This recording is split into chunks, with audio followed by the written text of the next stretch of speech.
शुभं करोतु कल्याणम् आरोग्यं सुखसम्पदा द्वेषबुद्धिविनाशाय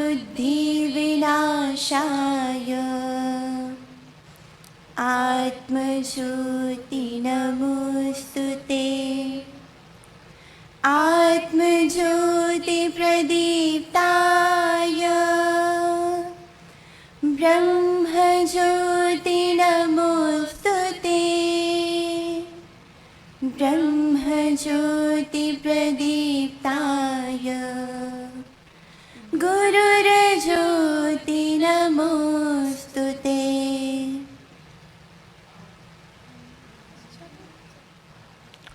धन्यवाद। कार्यक्रम की इस वेला में सर्वप्रथम हम नाट्य मंचन को देखेंगे। आज़ादी के 75 वर्ष पूर्ण होने के अवसर पर चंद्रशेखर आज़ाद, जिन्होंने आज़ादी में अपना पूर्ण योगदान दिया, उस आज़ादी के महोत्सव में हम सभी सहभाग कर रहे हैं। चंद्रशेखर आज़ाद के साथी रहे श्री सदाशिव राव मलकापुरकर जी, उन पर आधारित नाट्य प्रस्तुति हेतु मैं नाट्य समूह से आग्रह करता हूं कि मंच पर आएं और अपनी कला का अभिनय करें।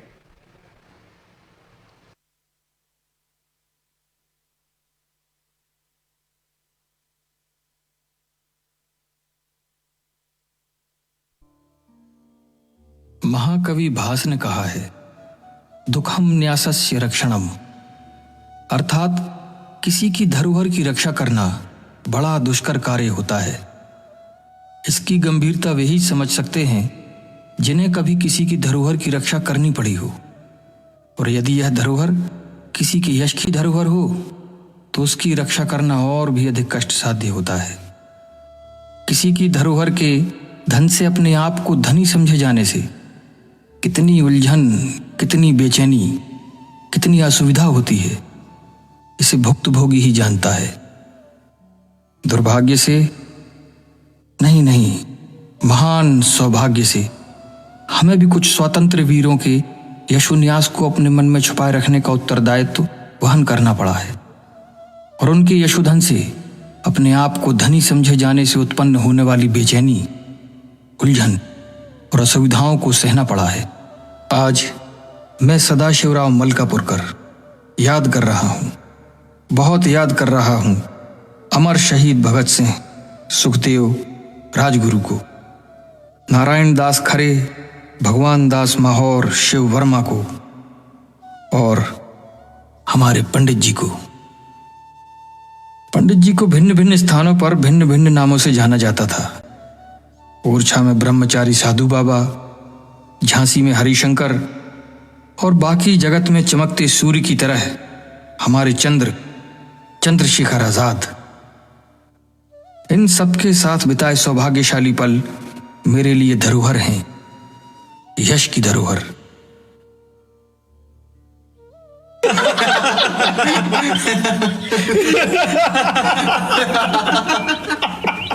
वे सूरत इलाही किस देश में बसती हैं, वे सूरत इलाही किस देश में बसती हैं, अब जिनको देखने को अखियां तरसती हैं। वाह भगत वाह, कुछ और है? ओए, मन्ना वाले की याद में सुना रहा है शायरी? नहीं यार, ऐसी कोई बात नहीं। लगता है भगत को घर की याद आ रही है। पंडित जी आ गए। पंडित जी। हाँ तो साथियों, किसे घर की याद आ रही है? आइए पंडित जी, इतना बता दीजिए कि आपका घर कहाँ है और घर में कौन कौन है, ताकि भविष्य में आपके बाद हमसे जो बन सके वो हम यथाशक्ति सहायता कर सकें और देशवासियों को एक शहीद का ठीक परिचय दे सकें। क्यों? क्या मतलब? तुम्हें मेरे घर से काम है या मुझसे? पार्टी में काम मैं करता हूँ या मेरे घर वाले? हाँ, मेरा घर कहाँ है, मेरे घर पर कौन कौन है, इस प्रकार की प्रश्न क्यों करते हो? देखो रंजीत, इस बार पूछा तो पूछा, अब फिर कभी ना पूछना। समझे?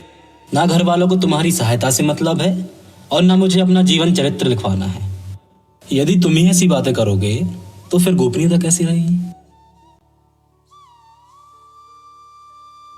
उस दिन भगत सिंह को तो उन्होंने डांट दिया, लेकिन मैं वो सौभाग्यशाली व्यक्ति हूं जिससे पंडित जी ने स्वयं अपने घर परिवार की चर्चा की और उनसे मिलाया।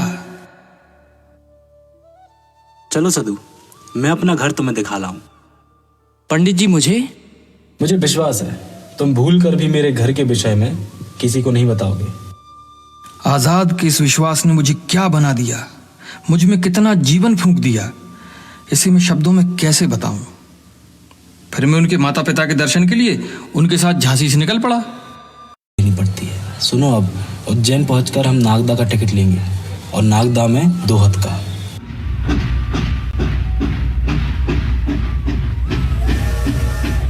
चरण स्पर्श काका। खुश रहो। माँ बाबा दोनों ही कुशल हैं और शांतिपूर्ण अपना जीवन व्यतीत कर रहे हैं। तुम्हारे बड़े भाई उनका ख्याल रखते हैं। चलो, तुम्हारे माता पिता को मैंने बता दिया था, वो घर आते ही होंगे।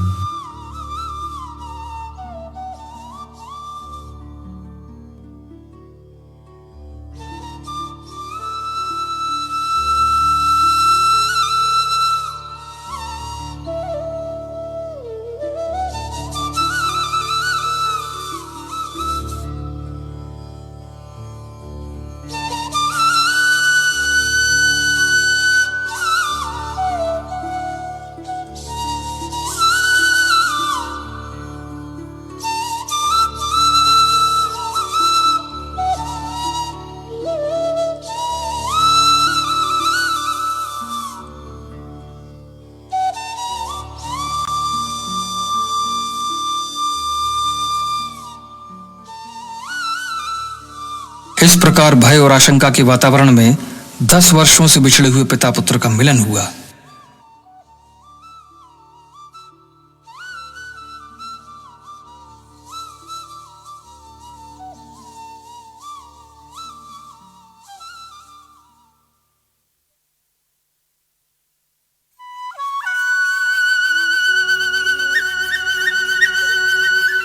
बस माँ, बस। कितना खिलाओगी? अरे बेटा खा ले, तूने अभी खाया ही कहाँ है। अम्मा जरा दाल और देना। हाँ अम्मा, इसे खिलाओ, खूब खिलाओ। और फिर तुम रोज की तरह पैर पसार कर खूब सोना। अरे अम्मा, तुमने ये तुम्हारी उंगलियों में धागा कैसा बांधा हुआ है? कुछ नहीं रे। बता दो, अब तो पूरी हो गई है। क्या पूरी हो गई है? इन्होंने मनौती मांगी थी कि 10 साल से लापता इनका लाल लौटकर आ जाने तक ये धागा बांधे रखेंगी।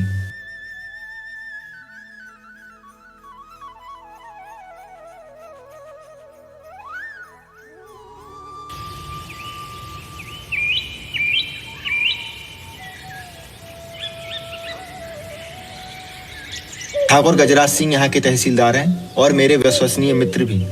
उन्होंने यह विश्वास दिलाया है कि तुम्हारे भावरा में रहने की किसी को खबर भी नहीं होगी। यथाशक्ति तुम्हारी सहायता भी करेंगे। काका, कोई खतरा तो नहीं ना? नहीं नहीं। आइए आइए, त्रिवेदी जी से सारी बात हो गई है। आप लोग निश्चिंत रहें, मैं आपकी हर संभव मदद करूंगा। और आप? इनकी ओर से आप निश्चिंत रहिए, ये मेरे पूरे विश्वसनीय साथी हैं।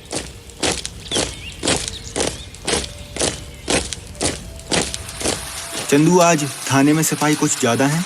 कहीं तुम्हारे यहाँ होने की खबर पुलिस को तो नहीं लग गई? काका, तो क्या हम लोगों को निकल जाना चाहिए, लेकिन ऐसी बारिश में? हमें भावरा से तो निकल ही जाना चाहिए। बेटा, लेकिन तुम्हारी माँ खाने पर तुम्हारा इंतजार कर रही है। तुम्हें उसे बिना मिले नहीं जाना चाहिए। जाने फिर कब मिलना हो।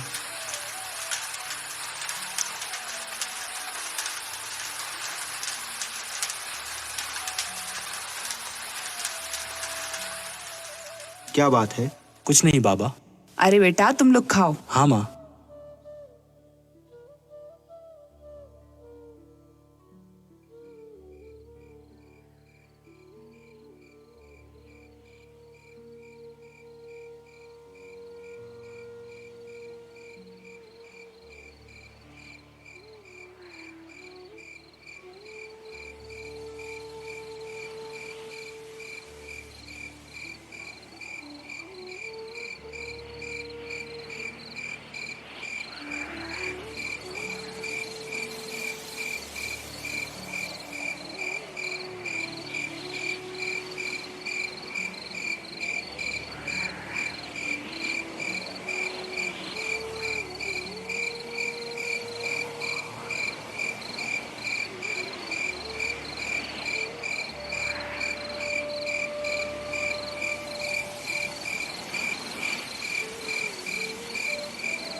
आज की रात ये महादेव की मड़िया ही हमारा आश्रय बनेगी।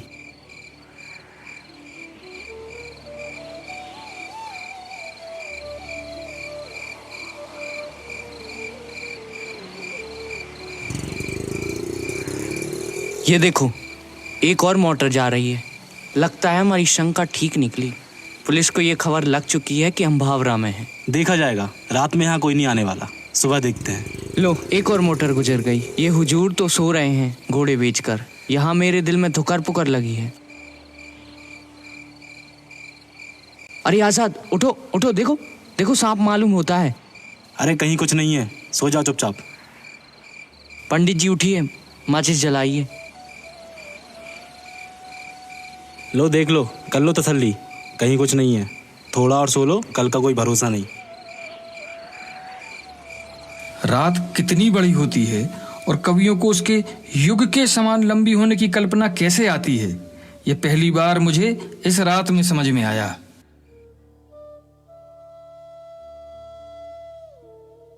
वैसे तो कोई खास बात मालूम नहीं होती, लेकिन अब आप लोगों को यहाँ से निकल जाना चाहिए। आप लोग मोटर स्टैंड पहुंचिए, आपका सामान मैं भिजवा देता हूँ। और माँ? अब वहाँ जाना उचित नहीं। यदि जीवन रहा तो फिर माँ के हाथ की रोटी खाएंगे। पर माँ ने तो खाना बना कर रखा होगा। अब तुम लोग निकल जाओ। मुझे नहीं मालूम आजाद को फिर कभी अम्मा के हाथ का बनाया खाना नसीब हुआ भी कि नहीं, और आजाद के लिए अम्मा की यही प्रतीक्षा क्या चिर प्रतीक्षा रही। 21 वर्ष बाद मुझे तो फिर उसी कुटिया में माता जी की स्नेहसिक्त रोटियां मिली, और इसे सौभाग्य कहूं या दुर्भाग्य कि माता जी की अंतिम पिंडोदक क्रिया भी मेरे हाथों से ही संपन्न हुई।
धन्यवाद।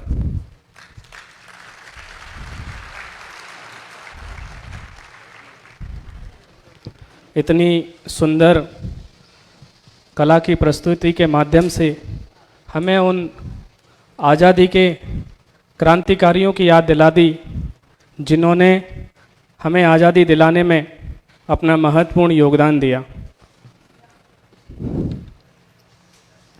श्री शंकरराव मलकापुरकर एवं श्री सदाशिवराव मलकापुरकर दोनों भाई चंद्रशेखर आज़ाद जी के साथ स्वतंत्रता की लड़ाई में अनेक बार जेल गए। काला पानी की सजा भी हुई। चंद्रशेखर आज़ाद जी अपने बलिदान से पूर्व उनकी माता जी को सदाशिव जी के पास छोड़कर गए। जाते समय उन्होंने कहा था कि मेरे ना रहने के बाद तुम मेरी माँ की देखरेख करोगे। आज़ाद जी के बलिदान होने के बाद सदाशिव जी माता जी को अपने साथ रहली अपने घर ले आए और मृत्यु पर्यंत उनकी सेवा की। अंतिम संस्कार भी अपने हाथों से किया। उनके परिवार से श्री हेमंत राव मलकापुरकर जी और उनकी धर्मपत्नी जी हमारे इस कार्यक्रम में भी उपस्थित हैं। हम याद करते हैं उन लोगों को जिन्होंने उस आज़ादी में अपना योगदान दिया। आज हम भी उन क्षणों को याद करते हुए आज आवश्यकता है कि आज के समय में हम किस प्रकार इस राष्ट्र कार्य में अपना योगदान दे सकते हैं। कार्यक्रम को आगे बढ़ाते हुए इस कार्यक्रम के मुख्य अतिथि प्रोफेसर नवीन कानगो जी, विशेष अतिथि राजेंद्र सिंह यादव जी, मुख्य वक्ता श्रीमान राम माधव जी एवं श्री अजय जी तिवारी, कुलाधिपति विवेकानंद विश्वविद्यालय, मैं इनसे आग्रह करूंगा कि मंच पर आएं और अपना स्थान ग्रहण करें।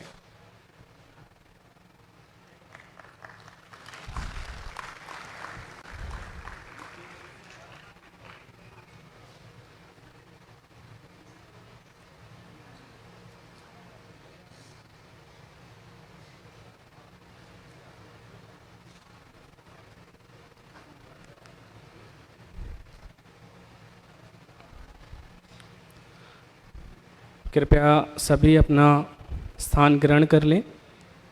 जो भी भाई भगिनी खड़े हुए हैं वे अपने स्थान पर बैठ जाएं, अपना मोबाइल साइलेंट कर लें और कार्यक्रम की गरिमा को बनाए रखें। इधर उधर जाना आना ना करें।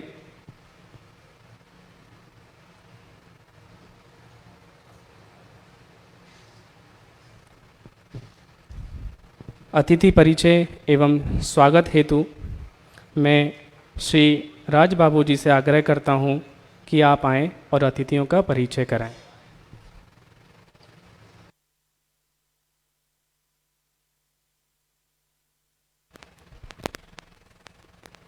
स्वाधीनता अमृत महोत्सव के कार्यक्रम में उपस्थित अतिथियों को मैं परिचय कराता हूँ। अपने बीच मुख्य अतिथि के रूप में उपस्थित हैं प्रोफेसर नवीन कांगो, माइक्रोबायोलॉजी विभाग एवं निदेशक अकादमी का डॉक्टर हरि सिंह विश्वविद्यालय सागर। विशेष अतिथि के रूप में कर्नल राजेंद्र सिंह यादव, सेवानिवृत्त अधिकारी हैं। कर्नल राजेंद्र सिंह जी का मैं विस्तृत परिचय कराना चाहूँगा। आप सैनिक स्कूल बीजापुर कर्नाटक में अध्ययन करने के पश्चात आपने national defence academy Pune NDA और इंडियन मिलिट्री एकेडमी देहरादून से प्रशिक्षण के पश्चात प्रशिक्षण लिया। उसके पश्चात दिसंबर 1979 में थल सेना की महा रेजिमेंट में सैन्य सेवा की शुरुआत की। सकुशल एवं कर्मठ सैन्य अधिकारी को अनुकरणीय उदाहरण के रूप में आपने कश्मीर की बर्फीली चोटियों पर सीमा की रक्षा, कश्मीर एवं पूर्वोत्तर क्षेत्र में आतंकवादियों के विरुद्ध सेना की टोलियों का नेतृत्व किया। आपने महा रेजिमेंट केंद्र सागर एवं प्रादेशिक सेना की 108वीं बटालियन में उत्कृष्ट योगदान दिया। अपने बीच इस कार्यक्रम में विशेष अन्य अतिथि के रूप में श्री अजय जी तिवारी, कुलपति स्वामी विवेकानंद विश्वविद्यालय सागर, जो कि अमृत महोत्सव समिति के सदस्य हैं।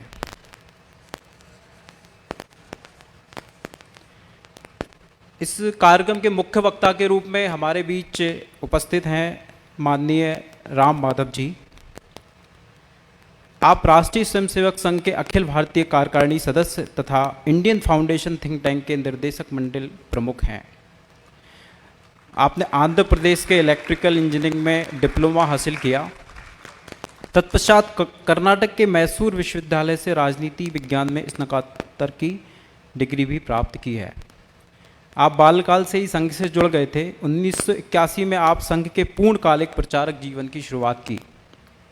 आप जिला प्रचारक, विभाग प्रचारक, प्रांत बौद्धिक प्रमुख, अखिल भारतीय सह संपर्क जैसे महत्वपूर्ण दायित्व का निर्वहन करने के पश्चात कुछ वर्षों तक आप संघ के राष्ट्रीय प्रवक्ता भी रहे।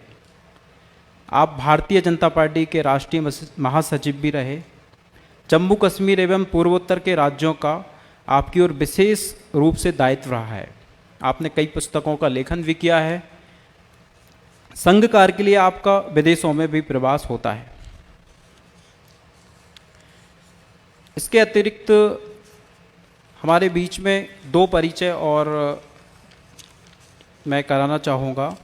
हमारे बीच में उपस्थित हैं मेजर श्री चंद सर शर्मा, आगे उपस्थित हैं। आपका मैं विस्तृत परिचय कराता हूँ। आप 80 वर्षीय major S C Sharma ji का जन्म उत्तर प्रदेश के इटावा जिले के एक समृद्ध परिवार में हुआ। आपने सन 1962 में थल सेना की 8 गार्ड रेजिमेंट में सैनिक बनकर देश सेवा प्रारंभ की। आप एक अचूक निशानेबाज रहे हैं। आपने सन 1965 और 1971 और यूनिटों में सराहनीय योगदान दिया है। 37 वर्ष उत्कृष्ट सैन्य सेवा करके सेवानिवृत्ति होने के पश्चात आपने सागर को अपना स्थायी निवास स्थान बनाया और जनहित में अपना योगदान प्रारंभ किया।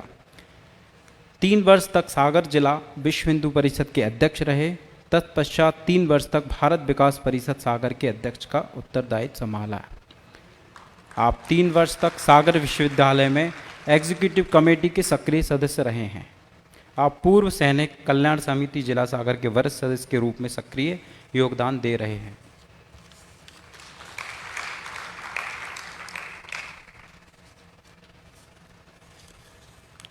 एक अन्य परिचय और कर्नल राम सिंह सेवानिवृत्त 75 वर्षीय कर्नल राम सिंह सागर जिले के केसली तहसील के मूल निवासी हैं। आप सागर विश्वविद्यालय के छात्र रहे हैं। आपने 1969 में भारतीय थल सेना की महार रेजिमेंट में अधिकारी के तौर पर सैन्य सेवा प्रारंभ की। आपने 1971 में पाकिस्तान से युद्ध के दौरान साहसिक भूमिका निभाई है। कर्नल राम सिंह को जम्मू कश्मीर, लद्दाख, पंजाब, राजस्थान, गुजरात, मिजोरम आदि सीमा क्षेत्रों में उत्कृष्ट सैन्य सेवा का अनुभव प्राप्त है। सेवानिवृत्ति के पश्चात वर्तमान में आप पूर्व सैनिकों एवं उनके परिवारों के कल्याण के लिए कार्य कर रहे हैं।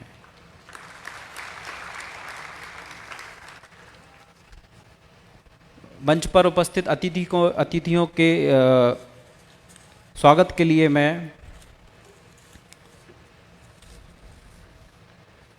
मुख्य अतिथि जी के स्वागत के लिए मैं श्री रविंद्र जी ठाकुर को निवेदन करूंगा कि मुख्य अतिथि जी का श्रीफल से स्वागत करें।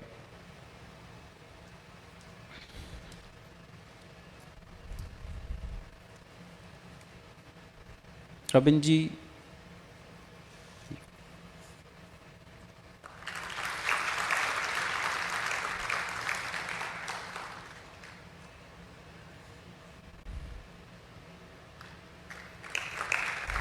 इसके पश्चात विशेष अतिथि श्री कर्नल राजेंद्र सिंह जी का सौरभ दांगी जी से निवेदन है कि श्रीफल से स्वागत करेंगे।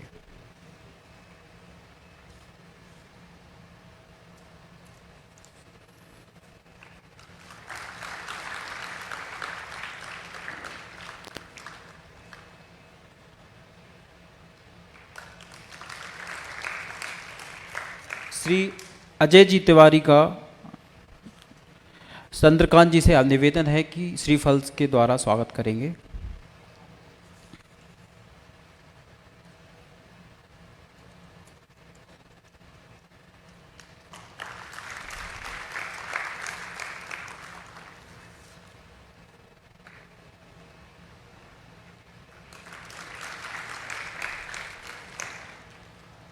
आखिर में माननीय मुख्य वक्ता हैं हमारे इस कार्यक्रम के माननीय राम माधव जी का हर्ष ताम्रकार जी से निवेदन है कि आकर श्रीफल से हम सबका स्वागत करेंगे।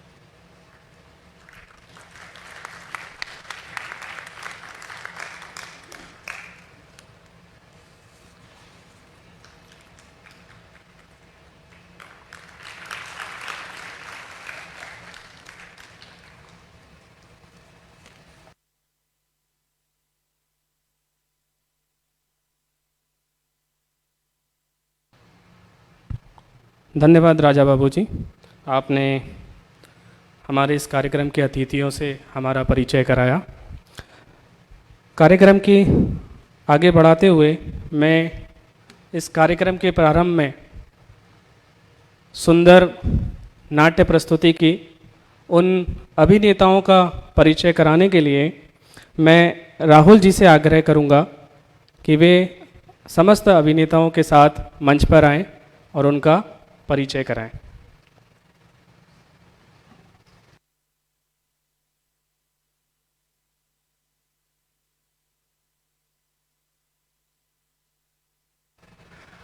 हमारे साथ चंद्रशेखर आज़ाद की भूमिका में थे शुभम पटेल, जो कि विश्वविद्यालय के थिएटर विभाग के छात्र हैं, और जिसने म्यूज़िक रिकॉर्ड किया है पूरा वो हैं नितिन चौबे।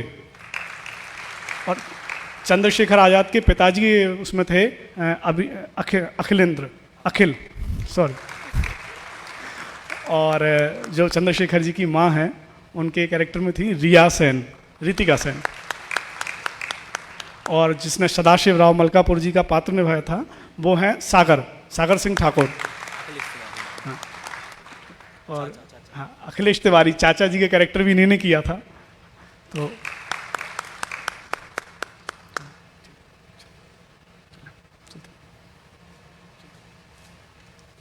इतनी सुंदर मंचन प्रस्तुति हुई, एक जोरदार तालियों के साथ इनका उत्साहवर्धन करें। धन्यवाद राहुल जी, आपने सभी कलाकारों से हमारा परिचय कराया। इस कार्यक्रम को आगे बढ़ाते हुए मैं भैया ओम नारायण से आग्रह करूंगा कि वे इस कार्यक्रम की प्रस्तावना परिचय हमारे समक्ष रखें।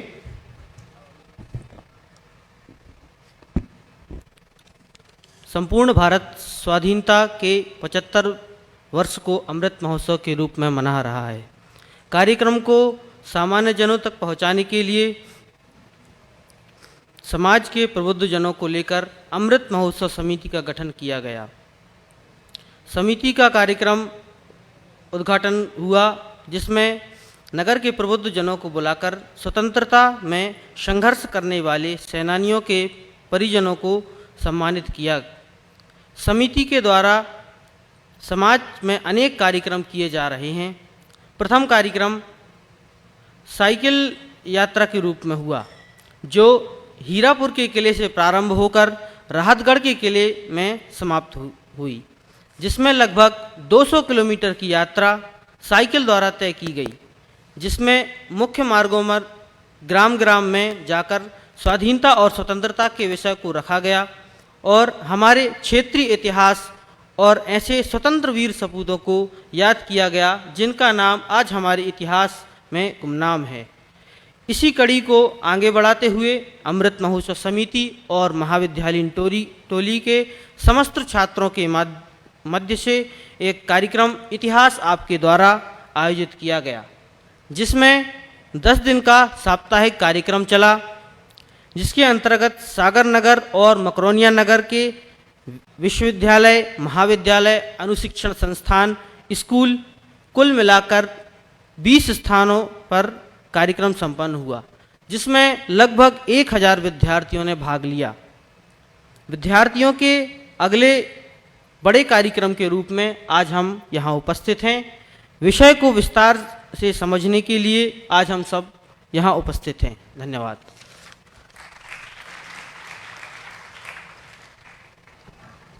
धन्यवाद ओम नारायण जी, आपने हमें इस कार्यक्रम का परिचय दिया। अब समय है हमारे मुख्य अतिथि और मुख्य वक्ता से मार्गदर्शन लेने का। तो सर्वप्रथम मैं आज के हमारे मुख्य अतिथि प्रोफेसर नवीन कानगो जी से आग्रह करूंगा कि आप आएं और हम सभी को आप अपना आतिथ्य उद्बोधन प्रदान कर अनुग्रहित करें। प्रोफेसर नवीन कानगो जी।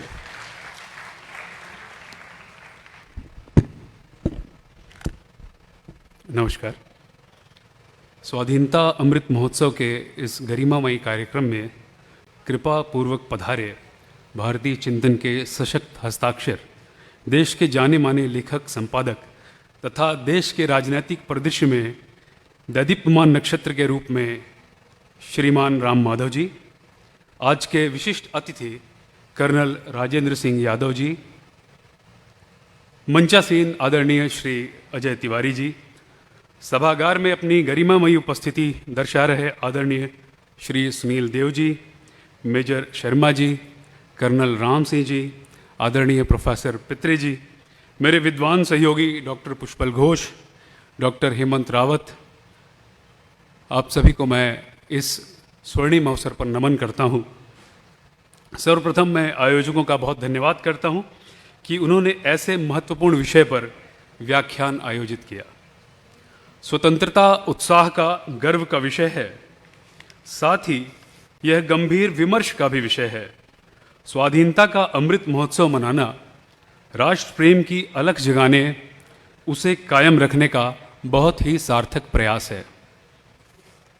मित्रों, आज हमारी स्वतंत्रता 75 वर्ष अर्थात 75 वसंत देख चुकी है।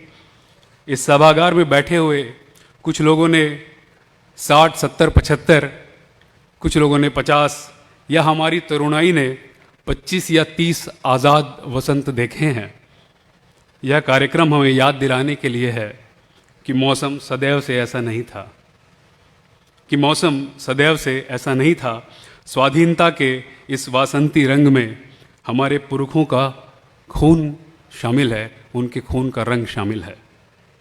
यह कार्यक्रम यह याद दिलाने के लिए है कि हमने इस आज़ादी की बहुत बड़ी कीमत चुकाई है। जब हमें कर्ज याद रहेगा,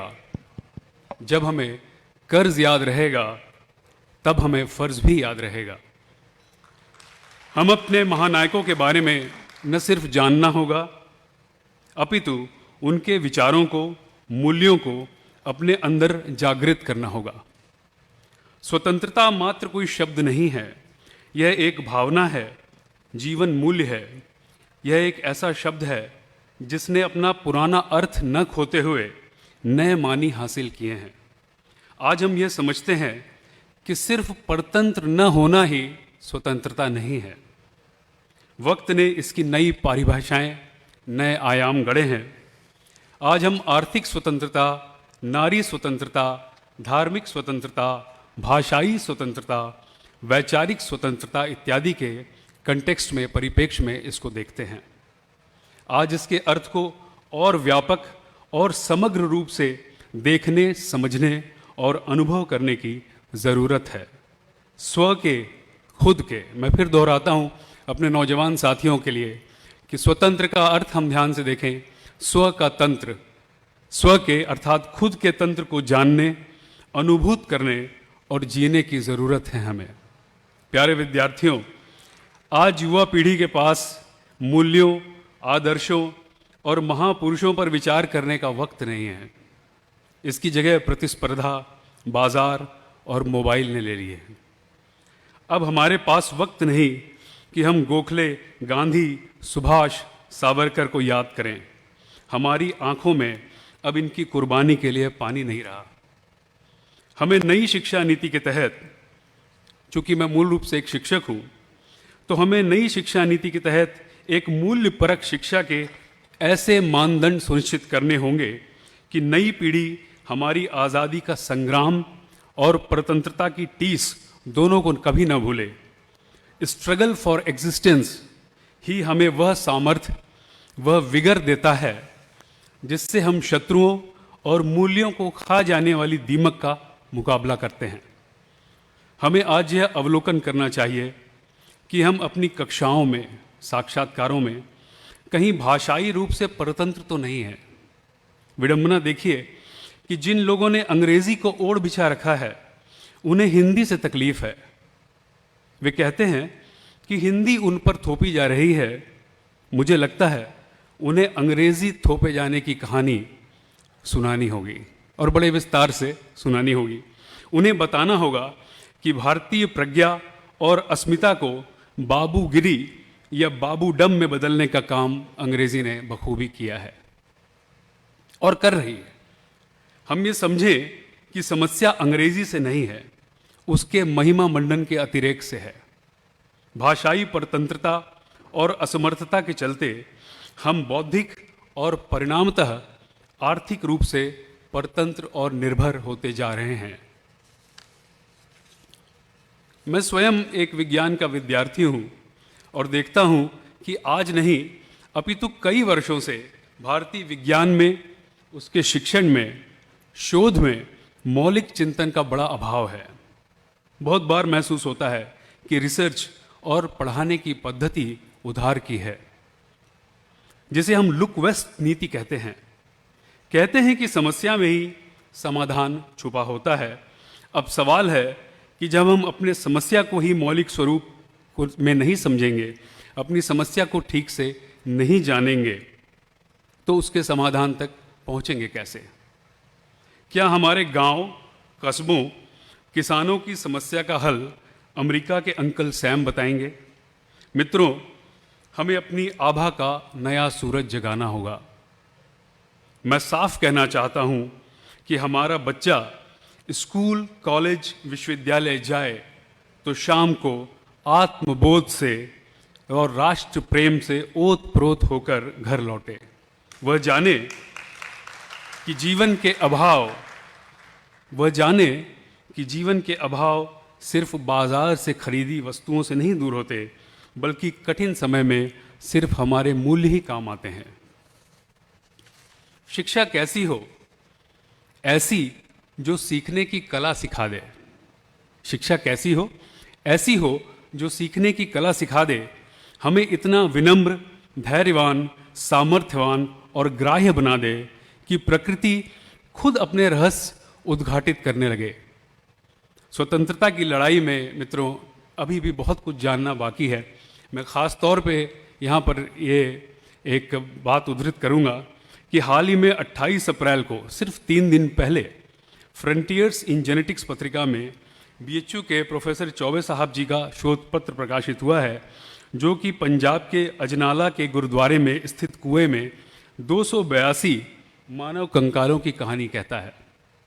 शोध इस बात की तस्दीक करता है कि ये कंकाल 1857 की क्रांति के गुमनाम शहीदों के हैं, जिन्हें विद्रोह के बाद ब्रिटिश सेना ने पकड़ लिया, मार डाला और कुएं में डंप कर दिया। यह घटना इंगित करती है कि स्वतंत्रता संग्राम में हजारों हजार अनाम योद्धा भी थे, जिनके नाम सुर्खियों में नहीं आ सके।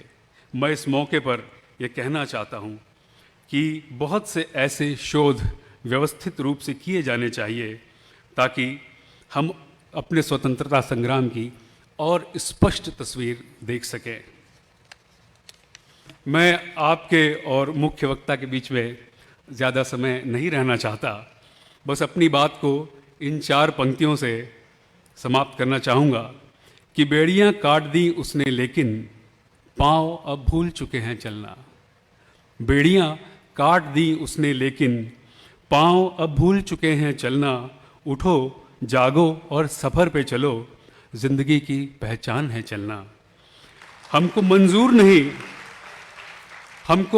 नहीं किसी सूरत अपने घर में ही अजनबी रहना। अपने आलोक में जगमगाओ तुम, ये विशेष करके तरुणाई के लिए, कि अपने आलोक में जगमगाओ तुम। काट दो गहन तिमिर की छलना, काट दो गहन तिमिर की छलना। धन्यवाद बहुत बहुत। जय हिंद, जय गौर। धन्यवाद प्रोफेसर कांगो जी। आपने हमें स्वतंत्रता की नई परिभाषा, स्वतंत्रता को व्यापक अर्थ में हम किस प्रकार लें, आपने बताया कि आप विज्ञान के विद्यार्थी हैं और हम सबको यह प्रयास करना है कि विज्ञान में भारतीयता किस प्रकार लेकर आएं और हमारे रग रग में आत्मभाव और राष्ट्र प्रेम जैसे जो भाव हैं वह दौड़ें। इस प्रकार का भाव हमारे अंदर जगाना है। हमें याद करना है उन महापुरुषों को, उन पूर्वजों को जिन्होंने आज़ादी में अपना योगदान दिया। फिर से मैं एक बार उन्हें धन्यवाद देता हूँ। कार्यक्रम को आगे बढ़ाते हुए जिन्हें हम सभी सुनने के लिए बैठे हैं वह समय आया है। मैं हमारे मुख्य वक्ता श्रीमान राम माधव जी से आग्रह करूंगा कि हम सभी को अपना वक्तव्य प्रदान कर हम मार्गदर्शित करें। और उनके बोलने से पहले मैं एक सूचना देना चाहता हूं, कृपया अपना मोबाइल साइलेंट रखें और भाई साहब के वक्तव्य के बाद 10-15 मिनट के लिए प्रश्न उत्तर का समय रहेगा। तो जो भी वक्तव्य भाई साहब का रहेगा उससे रिलेटेड या जो विषय है, जो भी कुछ आप पूछना चाहते हैं, वह पहले से ही प्रश्न अपना बनाकर रखें। आपके पास माइक आएगा और प्रश्नोत्तर का कार्यक्रम रहेगा। भाई साहब, आज के इस कार्यक्रम के मुख्य अतिथि प्रोफेसर नवीन कानूंगो जी, विशेष अतिथि कर्नल राजेंद्र सिंह जी, मंच पर उपस्थित श्रीमान जय तिवारी जी, सभी प्रबुद्ध महानुभाव और मेरे प्रिय विद्यार्थी साथियों,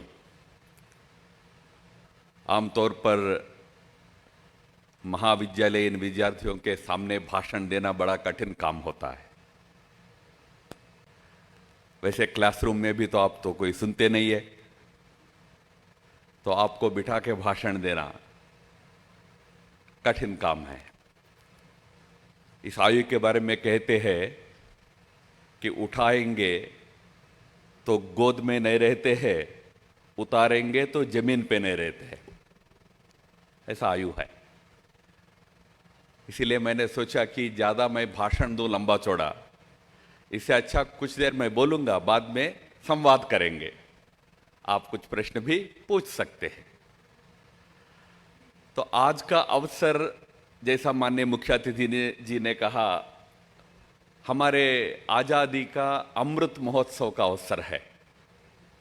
हमारा देश आज़ाद होकर 75 साल पूर्ण हुए हैं। उस अवसर पर पूरे देश में अनेक प्रकार के कार्यक्रम, देश के अंदर आज़ादी के बारे में जानकारी देना, देशभक्ति की भावना को फिर से जगाना, उस उद्देश्य से हो रहे हैं। उसी अवसर पर हमारा यह महाविद्यालय विद्यार्थियों का कार्यक्रम भी आज यहाँ संपन्न हो रहा है। हम में से कोई तो उस आज़ादी के आंदोलन को देखा नहीं है।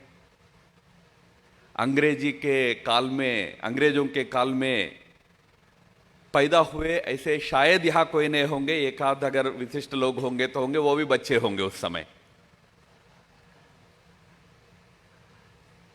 तो हमारे लिए अंग्रेजों का शासन, उस शासन से मुक्ति किस संघर्ष से, किस आंदोलन के माध्यम से हुआ, यह सब इतिहास का पढ़ने का ही विषय रहा है। हमारे इतिहास में जो हमको बताया गया कि अंग्रेजों के खिलाफ एक बड़ा आंदोलन चला, कांग्रेस उसका नेतृत्व किया, महात्मा गांधी जी थे, पंडित जवाहरलाल नेहरू जी थे, सरदार पटेल थे, लोकमान्य तिलक, ऐसे कुछ स्वतंत्रता सेनानी उसमें शामिल थे। उनके प्रयास, उनके संघर्ष और कांग्रेस का लंबे काल तक चले आंदोलन के चलते देश 1947 में आजाद हुई। यह बात सच है। कांग्रेस के नेतृत्व में भारत को आजाद करने का एक लंबे समय का आंदोलन चला था। पर हमको ये दूसरी बात भी ध्यान में रखना चाहिए, जिसकी तरफ हमारे मुख्य अतिथि ने आप सबका ध्यान आकर्षित करने का प्रयास किया है, कि वह जो आंदोलन था वह कोई एक धारा नहीं थी। भले ही कांग्रेस के नेतृत्व में एक मुख्य धारा का आंदोलन चल रहा हो, उनके साथ साथ अनेक अन्य धाराओं में भी आंदोलन चला। उदाहरण के लिए अभी अभी एक नाटक का मंचन हुआ जिसमें क्रांतिकारी लोग, युवक, हमारे जैसे नवयुवक 20 साल के, वैसे तो एक उद्दाम सिंह नाम का युवक था, उनका केवल 17 साल का आयु थी। ऐसे नवयुवक भी क्रांतिकारी रास्ते पर जाकर देश को आजाद करने का कोशिश किया था। ऐसे अनेक लोगों का, कुछ लोगों का नाम हम सबको पता भी है। जैसा भगत सिंह का नाम हम सब जानते हैं। अभी पंडित राम प्रसाद बिस्मिल का यहां परिचय हुआ है, चंद्रशेखर आजाद का परिचय हुआ है, राम प्रसाद बिस्मिल का नहीं हुआ, चंद्रशेखर आजाद का यहां परिचय हुआ है। पंडित जी, एक राम प्रसाद बिस्मिल हुआ करते थे, भगत सिंह, सुखदेव, राजगुरु ऐसे लोग होते थे। ये कुछ नाम मालूम है, पर ये कोई कुछ नाम नहीं है, ये भी बहुत बड़ी श्रृंखला थी। जैसा भगत सिंह स्वयं सिख समुदाय के थे, तो चंद्रशेखर आजाद हिंदू था, रामप्रसाद बिस्मिल हिंदू था। पर एक ऐसा भी था, अशफाक उल्लाह खान था, वो मुसलमान था। भगत सिंह से प्रेरणा लेकर वो अंग्रेजों के खिलाफ क्रांतिकारी आंदोलन में कूद पड़ा। अंग्रेजों ने पकड़ लिया, उनको मृत्यु दंड दी गई, डेथ पनिशमेंट दी गई थी। तो जब जेल में था, मृत्यु दंड का अमल होना था, तो जेलर खुद भी मुसलमान था। वो जेलर आया इनके पास, आके कहता है कि यार तुम तो मुसलमान हो, ये आजादी का आंदोलन वगैरह से तुम्हारा क्या लेना देना है? ये तो आजादी, अगर ब्रिटिश भारत छोड़ के चले जाएंगे तो हिंदुओं का शासन आएगा, तुमको हिंदुओं के नीचे जीवन चलाना पड़ेगा, इससे तुम्हारा क्या लेना देना है? इसलिए माफी लिख के दे दो, तुमको हम मृत्यु दंड से बरी कर देंगे। तो अशफाक उल्लाह कहता है, मैं इस देश का एक संतान हूं, भारत माता का संतान हूं। मैं इस देश को अंग्रेजों से मुक्त करने के लिए एक बार नहीं 10 बार प्राणत्याग करना पड़े, मैं करने को तैयार हूं। रही बात दासता की, अगर दास ही भी रहना पड़े, विदेशी अंग्रेजों का गुलाम नहीं रहूंगा, स्वदेशी मेरे भाइयों के गुलाम रहने को मैं तैयार हूं, आपके गुलाम नहीं रहूंगा। ये कहकर फांसी चढ़ गया था। देश में आपने नेताजी सुभाष चंद्र बोस की आजाद हिंद फौज की कहानी तो सुनी होगी। आजाद हिंद फौज एक ऐसी सेना थी जो 1944 में ही भारत के एक भूभाग में अंग्रेजों को खदेड़कर भारत का तिरंगा को फहरा दिया था। मणिपुर के मोइरांग नाम के स्थान पर आजाद हिंद फौज ब्रिटिश सेना को पीछे ढकेल के वहां तक पहुंच गई। वहां राष्ट्रध्वज, हमारा जो तिरंगा है, उसको फहरा दिया गया था। वैसे तो वो भाग आजाद हो ही गया था उस समय,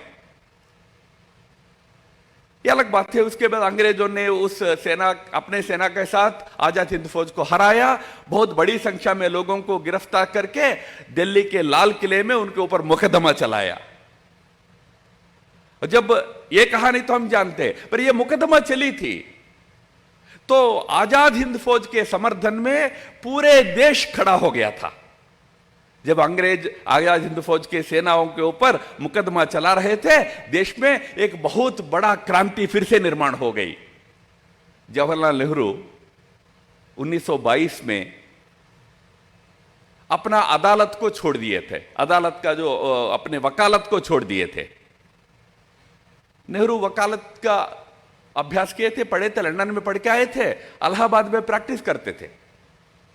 22 में उन्होंने निर्णय किया कि आगे मैं वकालत नहीं करूंगा, आजादी के आंदोलन में कूद पड़ूंगा। तो अपना जो काला कोट होता है ना वकील का, उसको निकाल के डंडी पे लगा दिया। 23 साल बाद 1945 में आजाद हिंद फौज के डिफेंस में नेहरू फिर से वो काला कोट निकाल के पहना, वकील बनकर फिर अदालत में गए, उनके पक्ष में खड़े हो गए। आजकल कोई आपको ये कहते होंगे कि नेताजी सुभाष चंद्र बोस और जवाहरलाल नेहरू दो लड़ते थे, विरोधी थे। कोई विरोधी नहीं थे, क्योंकि आजादी का लक्ष्य सबके लिए समान था। कोई शांति के मार्ग पर, अहिंसा के मार्ग पर, गांधी जी के रास्ते पर, कांग्रेस के माध्यम से काम कर रहे थे, तो कोई हथियार लेकर क्रांतिकारी भी बन रहे थे, आजाद हिंद फौज के माध्यम से भी लड़ रहे थे। और इतना ही नहीं, जब आजाद हिंद फौज पर मुकदमा चली तो भारत के अंदर ब्रिटिश सेना में जो भारतीय सैनिक थे, वैसे तो अधिकतर सैनिक तो भारतीय ही थे, उसको ब्रिटिश इंडियन आर्मी कहते थे। ब्रिटिश इंडियन आर्मी में रिवोल्ट आया, ब्रिटिश इंडियन नेवी में रिवोल्ट आया। नेवी का रिवोल्ट इतना बड़ा रिवोल्ट था, इतना बड़ा उनका ये रिवोल्ट हुआ कि मुंबई में, कराची उन दिनों में भारत का हिस्सा था, दोनों जगह नए नौसेना के जो भारतीय सैनिक थे वो 2 जहाज लेकर समुद्र में चले गए। जाके उन्होंने वहां से अनाउंस किया, आगे से हम अंग्रेजी ऑफिसर्स की बात नहीं मानेंगे। अब हो गया, बहुत साल हो गया है, अब आगे नहीं मानेंगे। तो अंग्रेजों को तो क्या करना समझ में नहीं आया। सरदार पटेल को आकर सरदार पटेल को हाथ जोड़कर रिक्वेस्ट करते हैं, साहब आप ही कुछ करिए, ये तो आपका ही बात सुनेंगे, हमारी बात तो सुन नहीं रहे। फिर सरदार पटेल मुंबई आते हैं, ये नौसैनिकों को अपील करते हैं कि नहीं नहीं नहीं छोड़ो, अब आजादी के लिए हम लड़ रहे हैं, आजादी मिल जाएगी, आप आ जाओ। अंग्रेज रिक्वेस्ट कर, यार कम से कम हमारे जहाज तो दे दे वापस, वो समुद्र में भी लेके बैठे हुए हैं। इसलिए 1946 जून में ब्रिटिश पार्लियामेंट, उसमें प्रधानमंत्री एक होते थे क्लेमेंट अटली। अटली ने जब घोषणा किया था कि भारत को अब आजादी देना पड़ेगा, तो उन्होंने जो कारण बताया आजादी देने के लिए, वो कारण यह था कि एक तो चलो सेकेंड वर्ल्ड वॉर, द्वितीय महायुद्ध समाप्त हुआ था, उसमें अंग्रेज वैसे तो जीते थे पर बहुत बुरी तरह घायल हो गए थे, बुरी तरह नुकसान हो गया था उनका।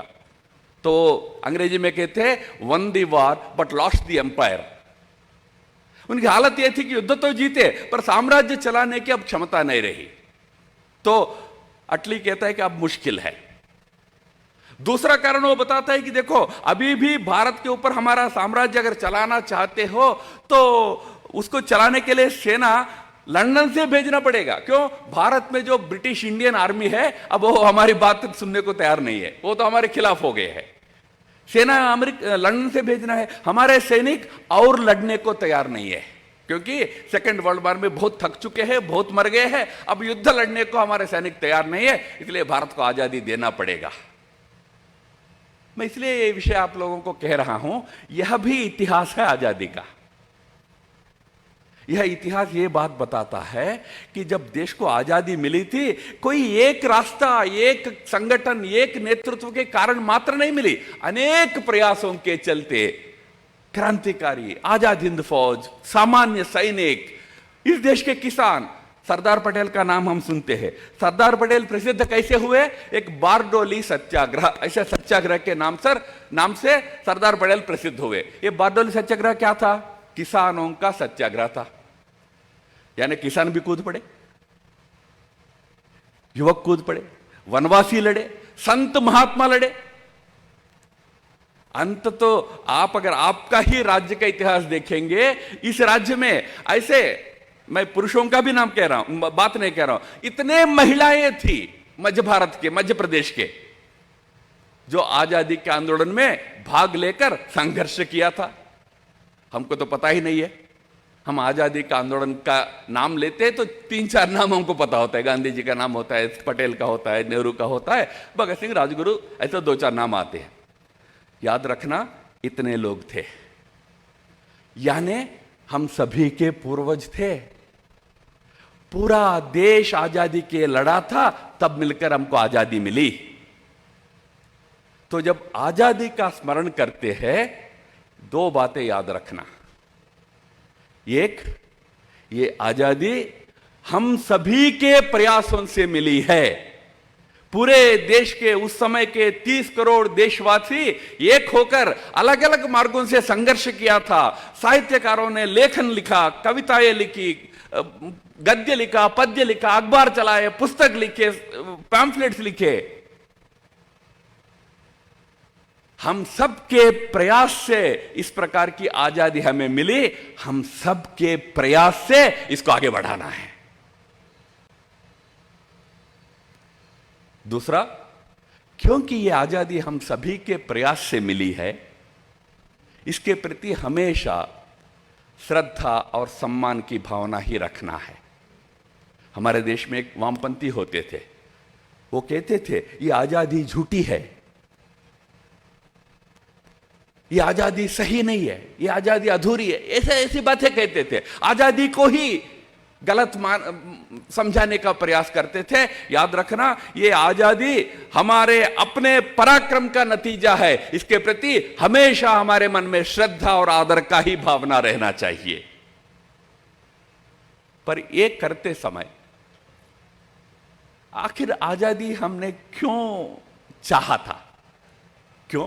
अंग्रेज दिखने में तो हमसे अच्छा दिखते हैं, सुंदर लोग हैं, पैसे वाले हैं, और देश में थोड़ा बहुत कुछ कर भी रहे थे। रेलवे लाए थे, टेलीग्राफ लाए थे, सड़कें बनाई थी। हमारे कुछ लोगों को अंग्रेजी सिखा कर, अभी मुख्यमंत्री जी कह रहे हैं ना अंग्रेजी के पीछे मत पड़ो, उन दिनों में अंग्रेजी कुछ लोगों को सिखा करके उनके द्वारा रेलवे में इधर उधर नौकरियां भी देते थे, थोड़ा बहुत कारखाना भी शुरू किए थे इधर उधर। अंग्रेजों ने हमको अंग्रेजी प्रारंभ में जब सिखाया था, ये मजेदार अंग्रेजी होता था। तो रेलवे में मुख्य रूप में चाहिए था उनको, उन्होंने पहले रेलवे बिछाया, रेलवे लाइन लाया। पहले रेलवे लाइन लाया तो रेलवे लाइन में हर रेलवे स्टेशन में तो लोग चाहिए, तो भारत के कुछ लोगों को थोड़ा बहुत अंग्रेजी सिखा के स्टेशन मास्टर बनाते थे। तो ये स्टेशन मास्टर साहब काला कोट पहन के पहुंच जाते थे वहां। कोई अंग्रेज आता था, अंग्रेज आके अरे who is the station master here, ऐसा चिल्लाता था, अरे who is the station master here, कौन है यहाँ स्टेशन मास्टर? ये बंदा दौड़ के आता था, sir I is the station master, sir I is the station master, sir बोलता था। जो अंग्रेजी आप में से जो समझते हैं बेसिक, उनको पता होता है आई इज दी नहीं बोला जाता है, आई एम दी बोला जाता है, I am the station master. पर क्या है, उनको इतना ही अंग्रेजी आता है, तो I is the station master sir बोलता था। तो फिर वो गोरा कहता था okay okay you are the station master, yes sir I are the station master sir, I are the station master sir बोलता था। तो इसलिए मुख्यमंत्री जी का निवेदन है, चिंता मत करिए, हमारा इंग्लिश पैदल ही रहेगा, तभी पैदल था, आज भी पैदल ही रहेगा, इतना अंग्रेजी रहेगा, रहना दीजिए। अंग्रेज वो सब कर रहे थे ना, फिर हमने अंग्रेजों को क्यों भगाया? क्यों भगाया? एक ही मुख्य कारण था, अंग्रेज ये सब कर रहे थे हमारे अपने देश के लिए नहीं, उनके देश के लिए कर रहे थे। जो भी कर रहे थे हमको अंग्रेजी भी सिखा रहे थे, किस लिए सिखा रहे थे? आप उनके सेवक बने रहो, इसलिए सिखा रहे थे। रेलवे भी क्यों दे रहे थे? रेलवे के माध्यम से उनका थोड़ा आवागमन आसान हो जाए, इसके लिए कर रहे थे। जो कुछ भी कर रहे थे अपना शासन लंबा चले और अपने देश का फायदा हो, इसके लिए कर रहे थे। इसलिए हमने कहा कि यार ये हमारे देश पे राज कर रहे हो, तुम्हारे देश के लिए काम कर रहे हो, ये नहीं चलेगा, हम अपने देश को खुद चलाएंगे। तो जब आजादी की बात होती है तो पहला ये ध्यान में रखना, हम इसलिए आजादी लिया है क्योंकि हम चाहते थे कि हमारे देश हम चलाए, क्योंकि आप हमारे हित नहीं सोच रहे हो। इसलिए जो 1947 में मिला था वो स्वाधीनता थी, वो स्वतंत्रता नहीं थी। स्वाधीनता यानी क्या है? अंग्रेज थे, उनको भगाया। अब हमने उसके स्थान पर हमारे हाथ में सत्ता का बागडोर हमारे हाथ में ले लिया। स्वतंत्रता क्या होती है? वहां से इस देश को अच्छा बनाना, उस रास्ते में ले जाना जिस रास्ते में हम सभी का फायदा हो, भलाई हो, देश आगे बढ़े, वो स्वतंत्रता होती है।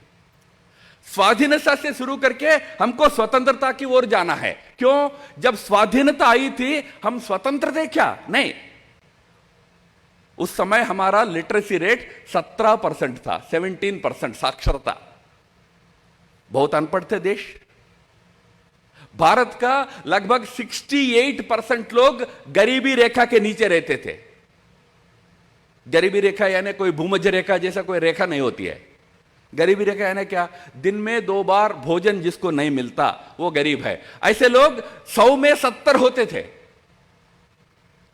तो भूखमरी से मुक्ति देना था, बेरोजगारी से मुक्ति देना था, शिक्षा देना था, कई प्रकार के कुरीतियां थी सामाजिक को दूर करना था, एक नए अच्छे भारत को बनाना था। इसलिए हमने आजादी लिया था। उसको बनाने के लिए कैसे बनाए? इसके लिए हमने एक संविधान भी बनाया था, कॉन्स्टिट्यूशन। संविधान बनाने में डॉक्टर अंबेडकर जी का बहुत बड़ा योगदान रहा।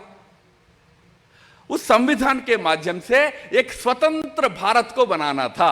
वो यात्रा हमने 75 साल पहले शुरू किया है। 75 साल बाद जब बैठते हैं तो एक तो उस आजादी के आंदोलन के जो बड़े नेता है उनको तो याद करना ही है, साथ ही साथ ये भी सोचना है कि भाई 75 साल में किए क्या है।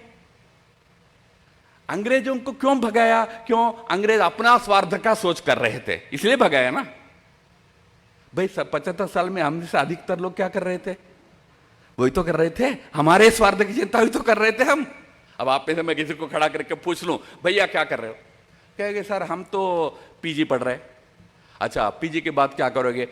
हम तो पीजी के बाद शायद एमफिल या पीएचडी करेंगे। अच्छा, मैं कहता हूं चलो पीएचडी हो गया, तो तब तो क्या करोगे? सर पीएचडी के बाद कोशिश करेंगे कि कोई अच्छा नौकरी मिल जाए। चलो नौकरी भी मिल गई, तो क्या करोगे बाद में? तो आप कहोगे कि नौकरी अगर मिल गई तो माँ बाप क्या कहेंगे? पहली बात तो ये कहेंगे यार शादी कर लो। तो हम अच्छा लड़का या लड़की को ढूंढेंगे, लड़की है तो लड़का को ढूंढेगी, लड़का है तो लड़की को ढूंढेंगे। अभी तक भारत में यही मंजूर है, दूसरा मंजूर नहीं है। तो ये कहेंगे कि सर शादी करेंगे। चलो शादी भी हो गया तो क्या करोगे? तो कहेंगे साहब शादी हो गया तो स्वाभाविक है कि 2-4 बच्चे होंगे। चलो बच्चे भी हो गए तो क्या करोगे? बच्चे हो गए तो फिर थोड़ा घर बसाना पड़ता है, एक घर खरीदना पड़ता है, फिर एक गाड़ी खरीदना पड़ता है, घर में कुछ सामान, बच्चों के एजुकेशन, ये सब करना पड़ता है, इसकी चिंता करनी पड़ती है। वो भी हो गया मान लो, तो क्या करोगे? तो कहेंगे कि नहीं, तब तो फिर बच्चे थोड़ा बड़े हो जाएंगे, उनका शादी विवाह कराना पड़ता है, उसकी जिम्मेदारी आ जाती है, वो सब संभालना है। वो भी हो गया मान लो, बाद में क्या करोगे? सर अब तो बाद में क्या है, तब तक तो रिटायरमेंट का वो ये आ जाएगा, रिटायर हो जाएंगे। तो फिर पूछे चलो रिटायर हो गया, उसके बाद क्या करोगे? रिटायर हो गया तो क्या है, कृष्णा रामा कहना है, थोड़ा बच्चों का पोते होते हैं, ग्रैंडसन होता है, ग्रैंड डॉटर होती है, उनके साथ मस्ती करना है, जीवन अच्छा चलाना है। उसके बाद सर उसके बाद क्या है? मरना है। तो मान लो मैं आपको कहूं, पूछूं कि आप में, और चलो मैं नहीं पूछूंगा, आप घर में बैठ के, वरांडा में बैठ के किताब पढ़ रहे हैं, किताब के अंदर किताब पढ़ते हैं, मुझे पता है बाहर तो फिजिक्स का किताब होता है, अंदर तो डिटेक्टिव नॉवल होता है, पढ़ते हैं ऐसा, पढ़ रहे हैं। तो सड़क पे एक गाय जा रहा है, गाय रुक के आपकी तरफ देख के, अरे मोहन जी, यानी यहां कोई मोहन है उनके लिए नहीं कह रहा हूं, जनरली कह रहा हूं, अरे मोहन जी आप में मुझ में अंतर क्या है? तो आप क्या कहेंगे? आप कहेंगे यार तुमको तो बुद्धि नहीं है, मैं तो बुद्धिमान हूं। आपको कैसे पता उनको बुद्धि नहीं है? कभी उनके पीछे खड़ा होकर देखिए, 2 लात मारेगी, उनको पता है, उनकी भी अपनी बुद्धि है, उनका भी अपना सोच है। उसको तो आजकल बुद्धि प्राप्त करने की बड़ा इच्छा होती है तो आपके टेक्स्ट बुक भी खा लेता है, पेपर भी खा लेता है आजकल। तो जानवर का अपनी बुद्धि होती है।